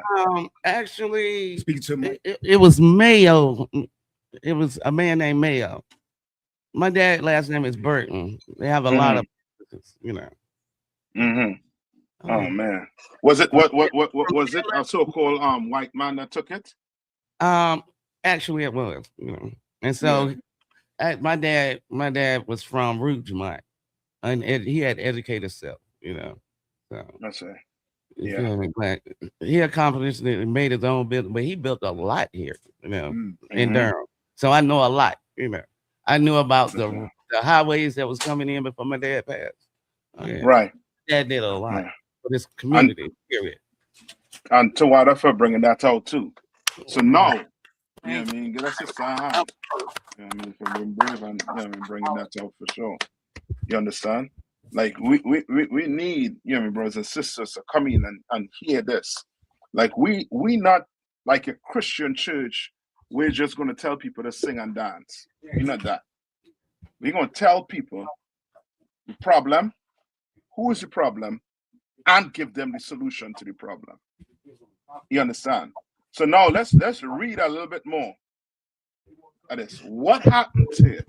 And you'll see how it tied back into some of the things the sister was saying. What happened to it? Unlike the more famous Black Wall Street in Tulsa, Greenwood, Durham was not destroyed by a massacre. Instead, it declined over time because of economic and government changes, especially one, urban renewal. You hear what it's saying? It's the white man is the devil the Bible speaks of. That's right. He is wording it as if he didn't strong arm people. He didn't put people in situations where they had to do what? Where they had to sell. Like, could Black people resist that highway coming through their business? Could we resist that highway coming through our business? Could we have resisted urban renewal? No. We could have resisted, but it would have been a lot of dead of us. Oh, a lot of us would have been thrown in where? In prison. Read on. Salaki, sir. Come on. And when you talk about urban renewal, it often comes time, our leaders sell us out when they come to that. They push to us like it's a remedy for whatever issues that we have in our community, and they sell us out to the politicians, to the, because they don't understand the game that's being played on our people. So yes, because now you're gonna have brothers and sisters who would say right now they're raising their property tax right almost every year, and by the time they get to a certain age, they don't have a home to pass down to their young ones. Right. The oppressor is going to take that property from them. You understand? Like, they know what they've been doing to our youths, but I can't make excuses in a way where we can't, because of poverty, now turn on each other. We can't do that. We can't do it. Now read on.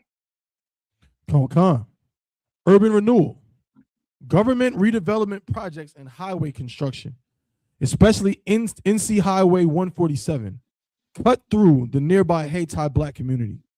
So they cut through and they leave a building standing for you to remember. So now all you do now, you go take tours on certain places or certain buildings.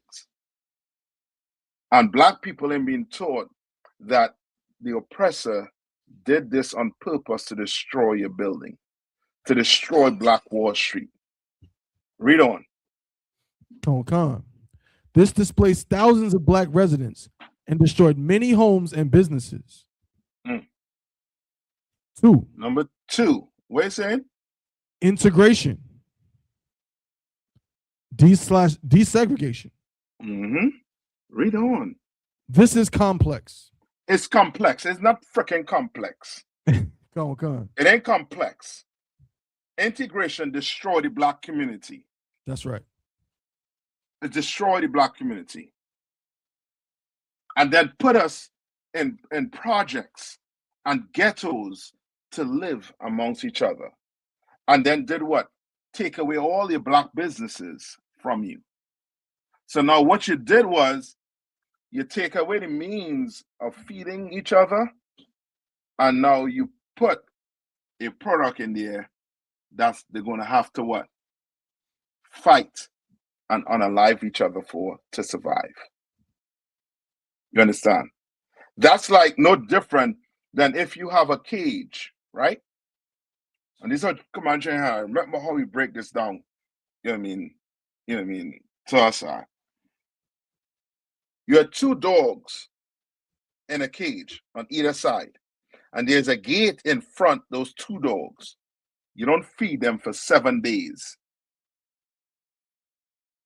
On that 8th day, you put a bowl with food in it.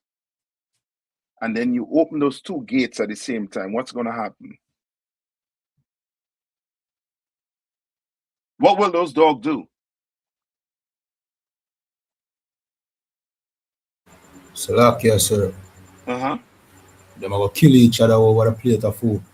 Yes. You think they're gonna both just go to the bowl and eat simultaneously? No. One of them have to die to eat.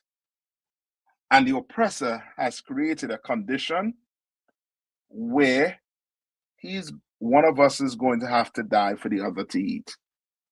But we can fight against it. That's right. There's a way to fight against it. And brothers in Israelite School and Universal Practical Knowledge, we learn how to fight against it. You understand? We learn that I might have to go hungry so that my brother could eat. I might. What you think he was doing in Hebrew Academy? You were learning to suffer for your brother. You're being taught that. America teaches you to be selfish. What I want this, I want that. And you don't care who is in the way. You're going to get them out of the way, even if it means doing what? Unaliving them or hurting them to get it. Not in here. You ain't learn that in here under Commander General Hannah, under Christ. You ain't learn that in here under Christ, under Commander General Hannah. You understand? You ain't learn that in here. You learn to suffer for your brothers and sisters. Read. Con. This is complex. Civil rights victories opened white-owned businesses and institutions to black customers and professionals. You understand? What they're not saying is our money, they integrated our money, but not us. That's why they were able to come and buy up our black businesses and then push us in these ghettos. They created jobs for these so-called Irish. They created jobs for these white men that were selling boot liquor.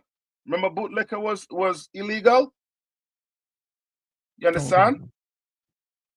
They created jobs for these men, for these nations. A Chinese man could come to America, not know a lick of English, and get a business loan. That's right. You can't. And that Chinese business is going to be where? In your ghetto, selling you fried rice and chicken wings. When your woman could do what? Could make better food than them Chinese are. Way better. Cook way better. Right? Tab one. Read this right here now. Come, sir.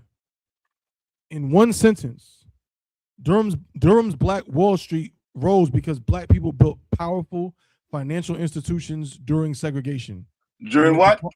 During what? Segregation. Segregation works. It works. The problem is with black people. We want to love the oppressor and at the same time be accepted by him and at the same time want justice from him when it's not coming and it will never come. Okay. We're going to have to segregate.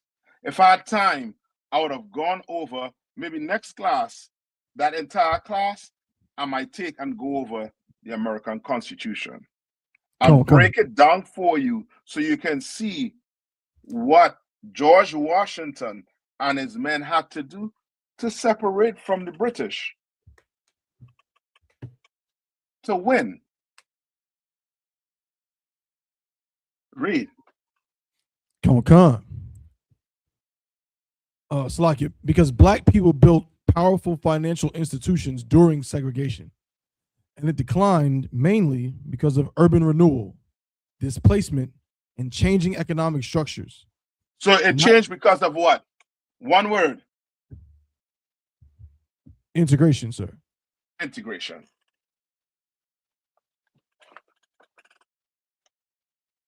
You understand? It changed because of integration. Read on.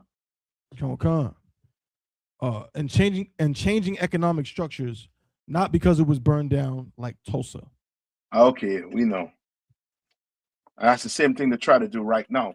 Right now in Tennessee, what they're doing to black people? What are they doing in Tennessee? You all heard any news? What they're doing to Tennessee? So The like black people in Tennessee. Come on. that way they do the redlining and the gerrymandering for the districts. Yeah, but there's something that said they were doing. You're right, Zion. But it's something specific I'm speaking about.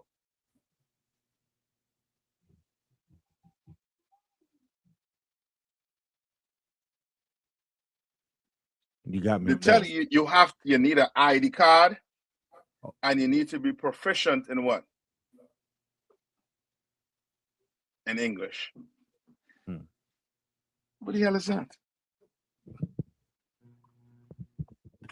I thought we post race racism. Come on. So like I said, there was some questions from the community. There was a sister named Dee Dee. She has a 14-year-old that is heavily influenced by her neighborhood, her community in Cornwallis. And she doesn't have any knowledge about, being an Israelite or anything like that. She just wants to know, what can she do? She wants to save her son's life. You know what I'm saying? At this point, she doesn't have the knowledge. She doesn't have the scriptures or anything like that. All she has is when she opens up her door, the culture that's prevalent in Cornwallis projects. We can also say McDougal, Rochelle, Manor, so forth and so on. And Trinity Christian Church too. Absolutely, sir.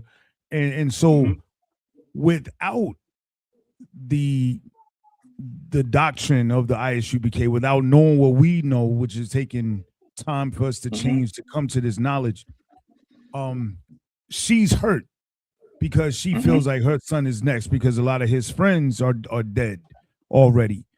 What can she do? What can she do, and what can other single mothers and even fathers who know that the way that their children are going is wrong, but also it's a hard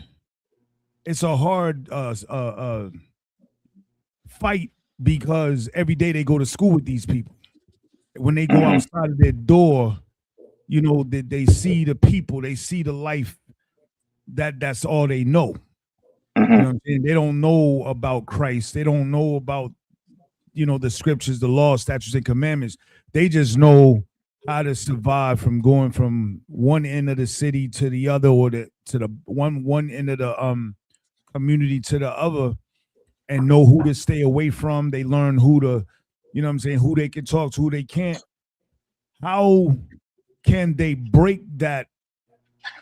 How can the parents break that cycle on the fly when every day, even though it may sound good, as far as change your life, stop doing drugs, stop committing crime, but in their face, they have to be a certain way, or they may believe they have to be a certain way to survive in their day-to-day because they don't see you, PK, in their apartment or at home, or in their little infrastructure that they may have. They may see us online or something like that, but how do they get the courage and the strength to put all of that away when they feel like they have to eat, or they have to support their mother by paying bills, by doing certain things, by paying bills by doing things they may not need to do? And in the midst of doing that, they may have to commit some crime or be in a position where they can hurt a brother just because they have to protect their territory, because this is their day-to-day. This is like every day. And even though they may look in the mirror, not want to live this way, they know it's wrong. What is that thing? What is the change? What's the breakthrough? What's the breakthrough where they will be even willing to put away their friends, their associates? They will even be able to be immune to what's going on outside the front door. What's that sterner stuff at that point? What is it that they need to find within themselves to make that type of change? Not in theory, but in practice. Margot, give me Romans 9:3. Good question. Okay. Real good question. And Israel, Israel, get ready. You're ready for it. It ain't gonna be sweet. And the sad thing about it is we not magicians. Right? We can't just wave a magic wand and take away your pain, take away your loved one mindset. We can't do that. Can't just wave a magic wand. You understand? But we could do this, right? And this is something. This is Paul. Read what Paul is saying here. Okay. This is the book of Romans, chapter 9 and verse 3. For I could wish that myself were accursed from Christ for my brethren. You understand? Meaning what? What Paul wanted. What Paul is saying. He wished what?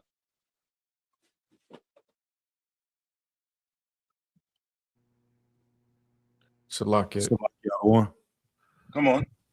Paul saying that he wished that he could take on all the pain and all the terrible things that his people was going through for his people, that he could take it on just for them.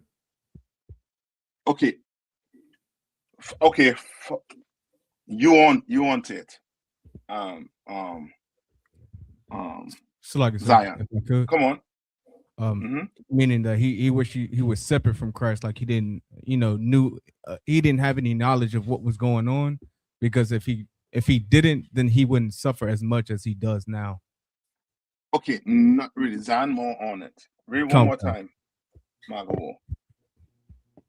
Okay. For I could wish that myself were accursed from Christ for my brethren.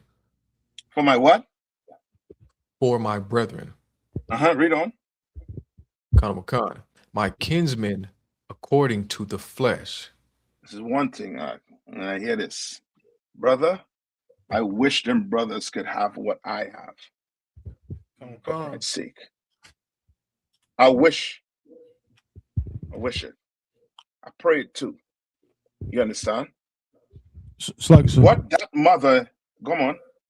Just make sure I understand the word. And so when he said a curse from Christ, is that almost like saying, like, I wish we could trade places? Yes. I wish I was the one who didn't know Christ and I was out there, if it meant that they could be in here. That's it. That's exactly, I believe that's exactly what Zion was saying on. Yeah, I mean, like he wished that was the case. Come. But it ain't like that. You just can't snap with finger and a light turn on in your head. No.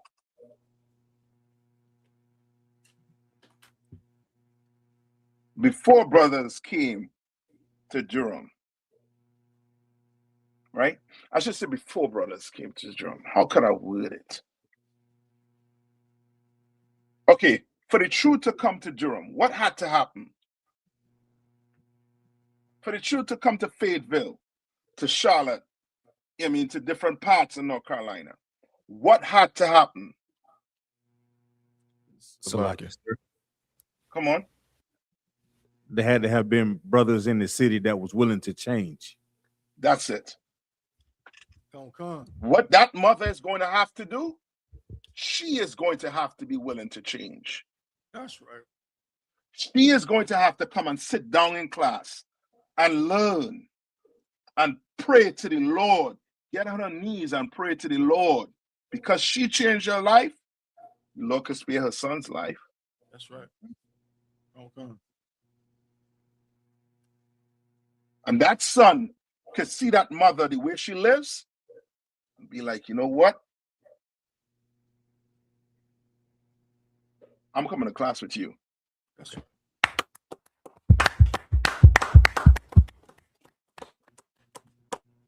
Like, don't think we could just go and put this in you and you be like, like a robot, like just program you. And you just know.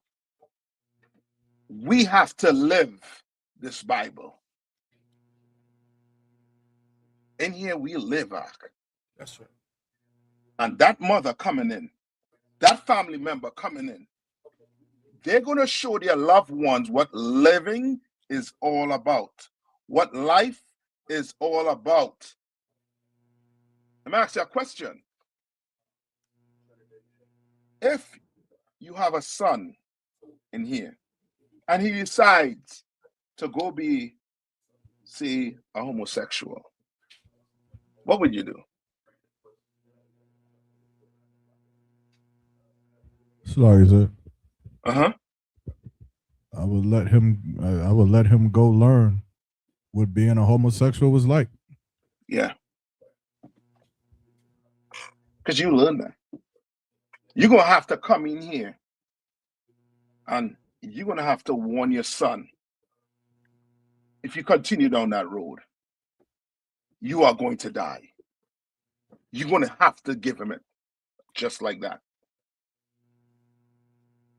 You are going to die if you continue down this path. But you can live. I know some brothers on the corner of 25th and 34 South Roxborough Street that could show you how to live. There's no sugarcoating it. Okay. There's nothing I could do more than tell you, brother, you have to come to class. You have to change.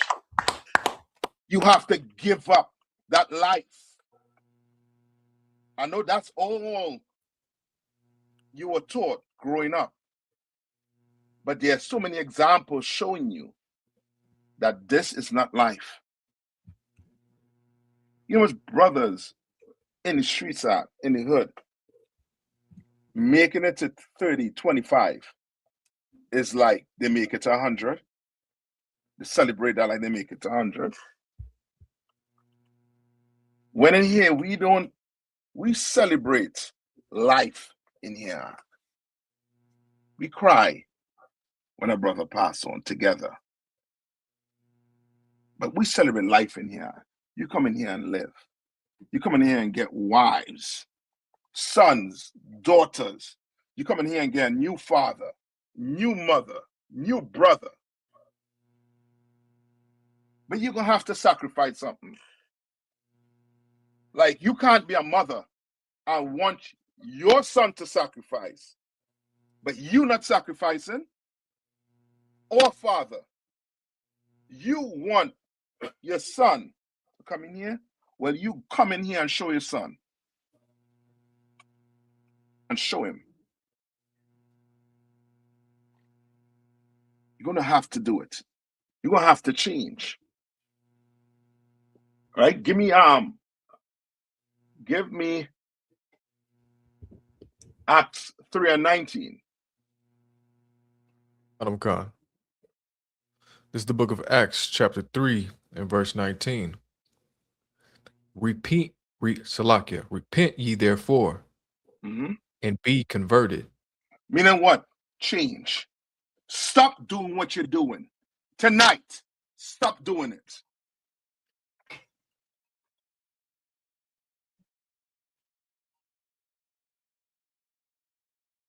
Hold on, man. Hello? You hearing me? Right? Tonight, you're going to have to stop doing what you're doing. Stop it. And be what? And be converted. Read on. That your sins may be blotted out. That your what? That your sins may be blotted out. Yeah. That's because we serve a living power. And the Lord from heaven see you trying to change your life, oh, he gonna protect you. The Bible says it would have been better you tie a millstone around your neck and jump into the ocean before you harm one of his children. You understand? Like the Lord, once you show him, I'm willing to make the sacrifice. I'm willing to deny myself what I've been doing for years.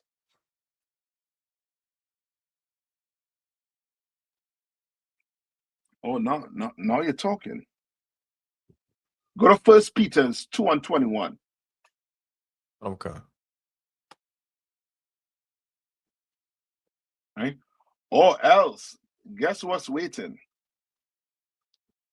Like, what we have to understand also too is this whole lifestyle that the oppressor created for us, the Christianity, the politics, the gang lifestyle, drugs, right? All of it was to have us in what? Confusion. And to the end, it was either we go to prison or we do what? Go to the grave.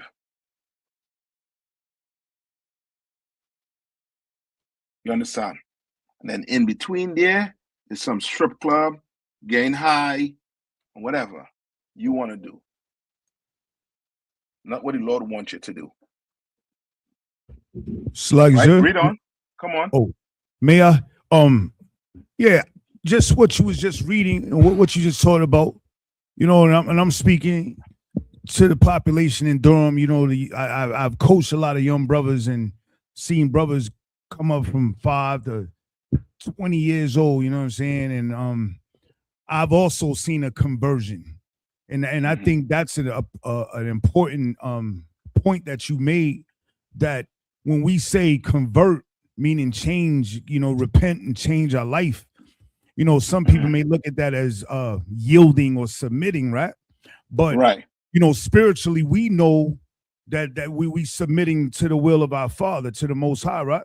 But what they don't get is they've already converted and submitted. They don't see that though. Our people don't see that we submitting to the demons of drug addiction and you know, even you know, you'll hear some kids say, I'm on demon time.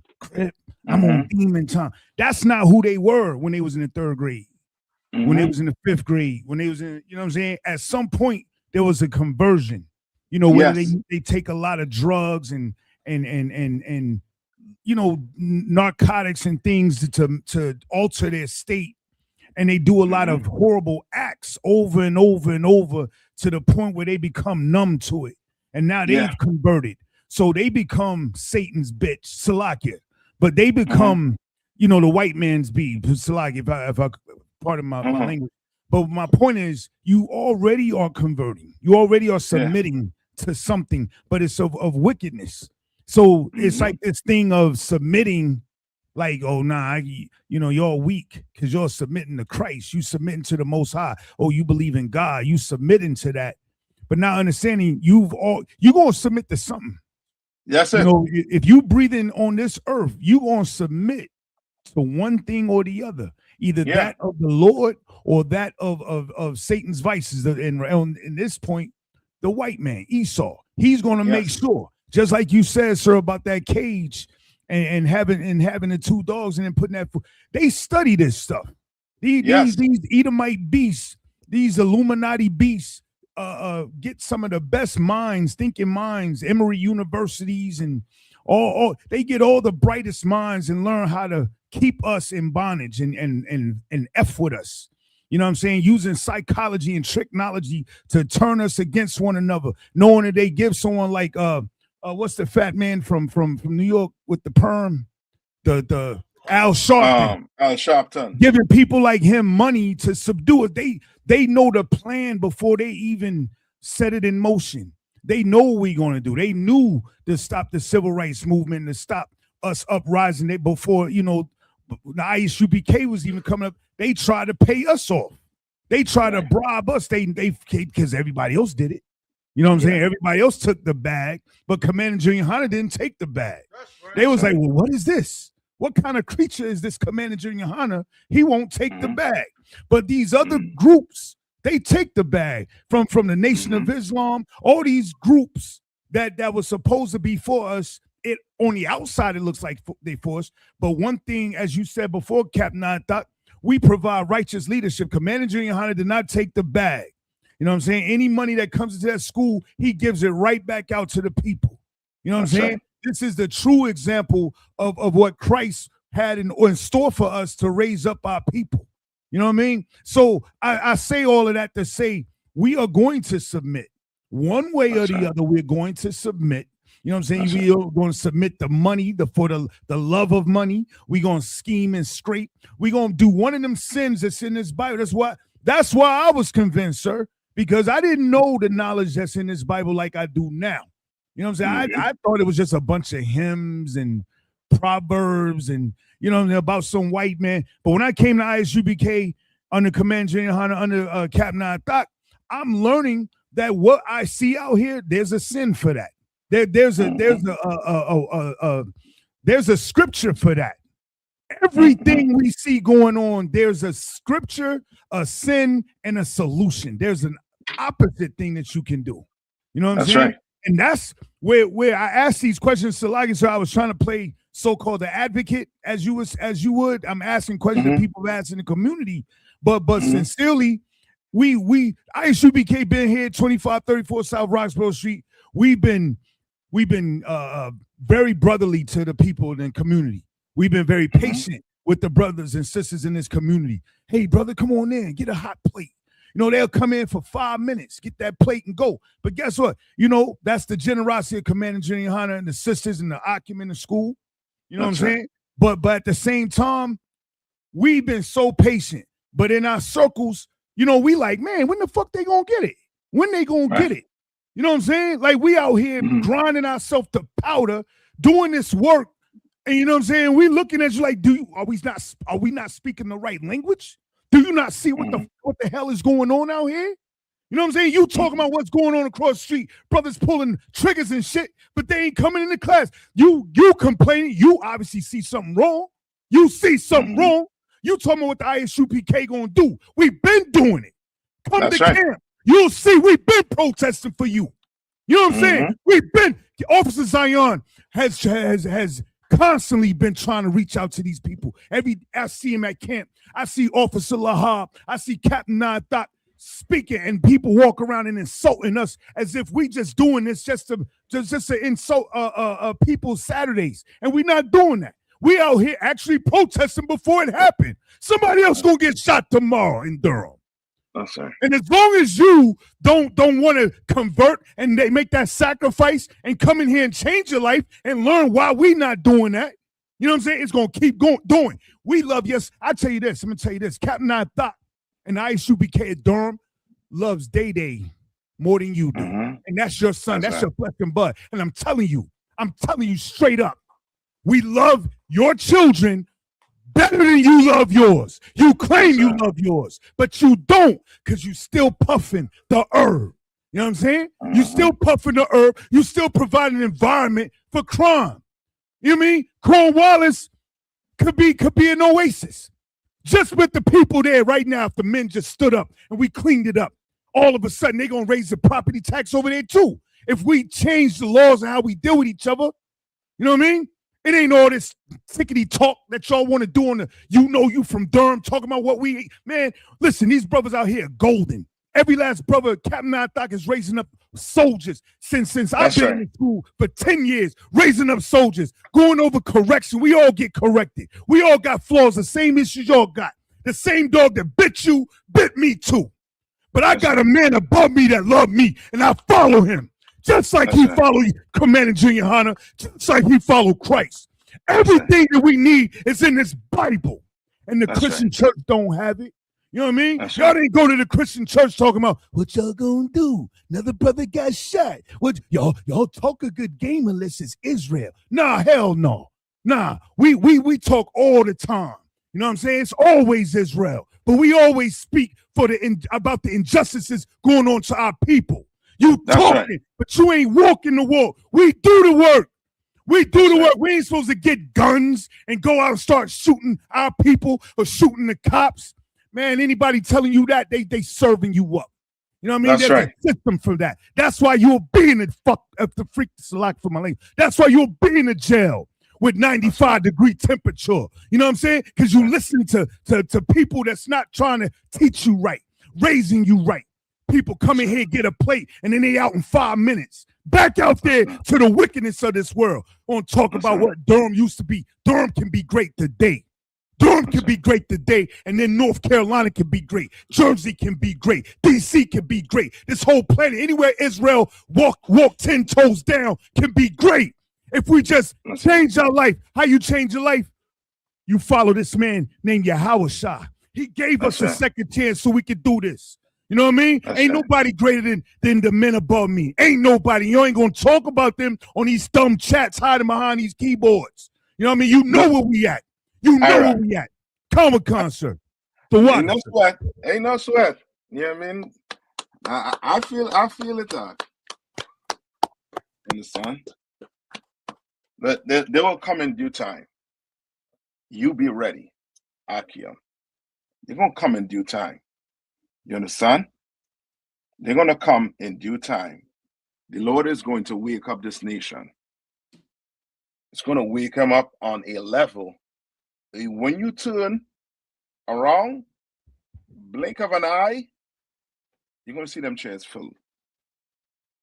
Because the Lord is going to wake them up. You just be ready. You understand? And why not follow a man that is better than you?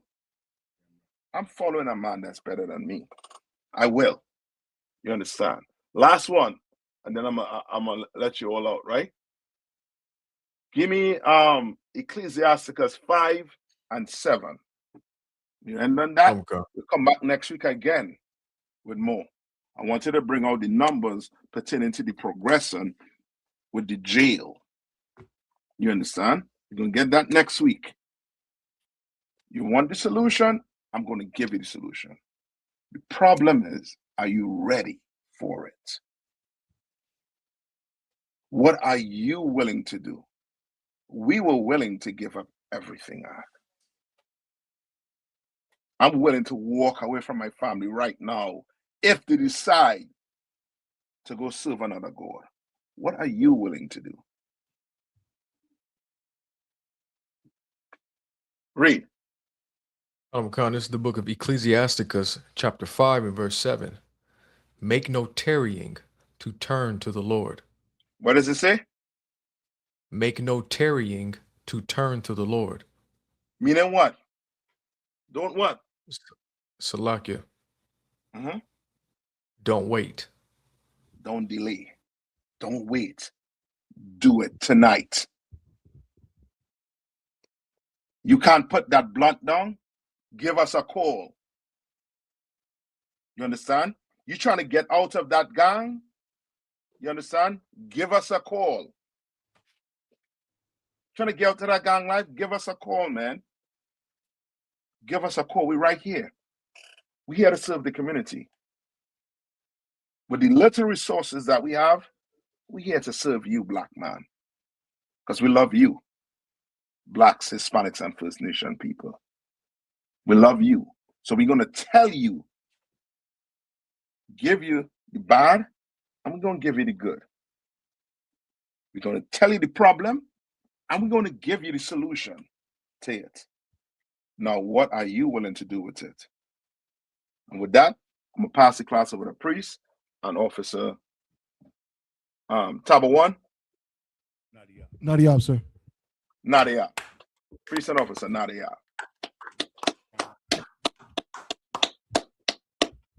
I mean, be back at it again next week. All right.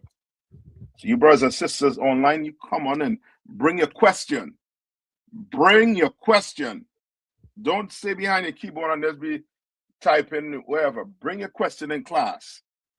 We're not the Christian church. We'll answer your questions. If I can't answer your question, I'll tell you, hold on. I'll be back with an answer for you next week. You understand? We're here for you. All right. So like Nadia, you got it. Security announcements. We're the ISUPK started out of 1 West 125th Street, Harlem, New York, under Commanding General Yohana. New rules for brothers and sisters. When a new brother or sister comes into the school, they are off limits for 6 months. They are to be saluted only. They are here to shed themselves of the world. After 6 months, if a brother or sister has an interest in a particular person, he or she must get permission from the head to speak to a brother or sister. There's another 6 months in which the brother or sister will court each other. After this 6 months period, the brother or sister will get permission from the head to marry. Ties, which is a commandment. You can find this in the book of Numbers, chapter 18, verse 21, and in the book of Malachi, chapter 3, verses 8 through 10. Means tenth in the Hebrew and is pronounced ma'ashara. 10% of every penny of any increase the Lord gives you, you give to the treasury department or teacher. Priest fund, free will offering for priests, not mandatory, whatsoever amount you would like to give. Upcoming holy convocation will be the memorial and blowing of the trumpets, which will be held on September 11th on a Friday. Get with your nearest ISUBK location. Remind Akim and Akwathium to check on social media such as ISUBK.com, Facebook, Twitter, YouTube, and so on for ISUBK events and materials. If a brother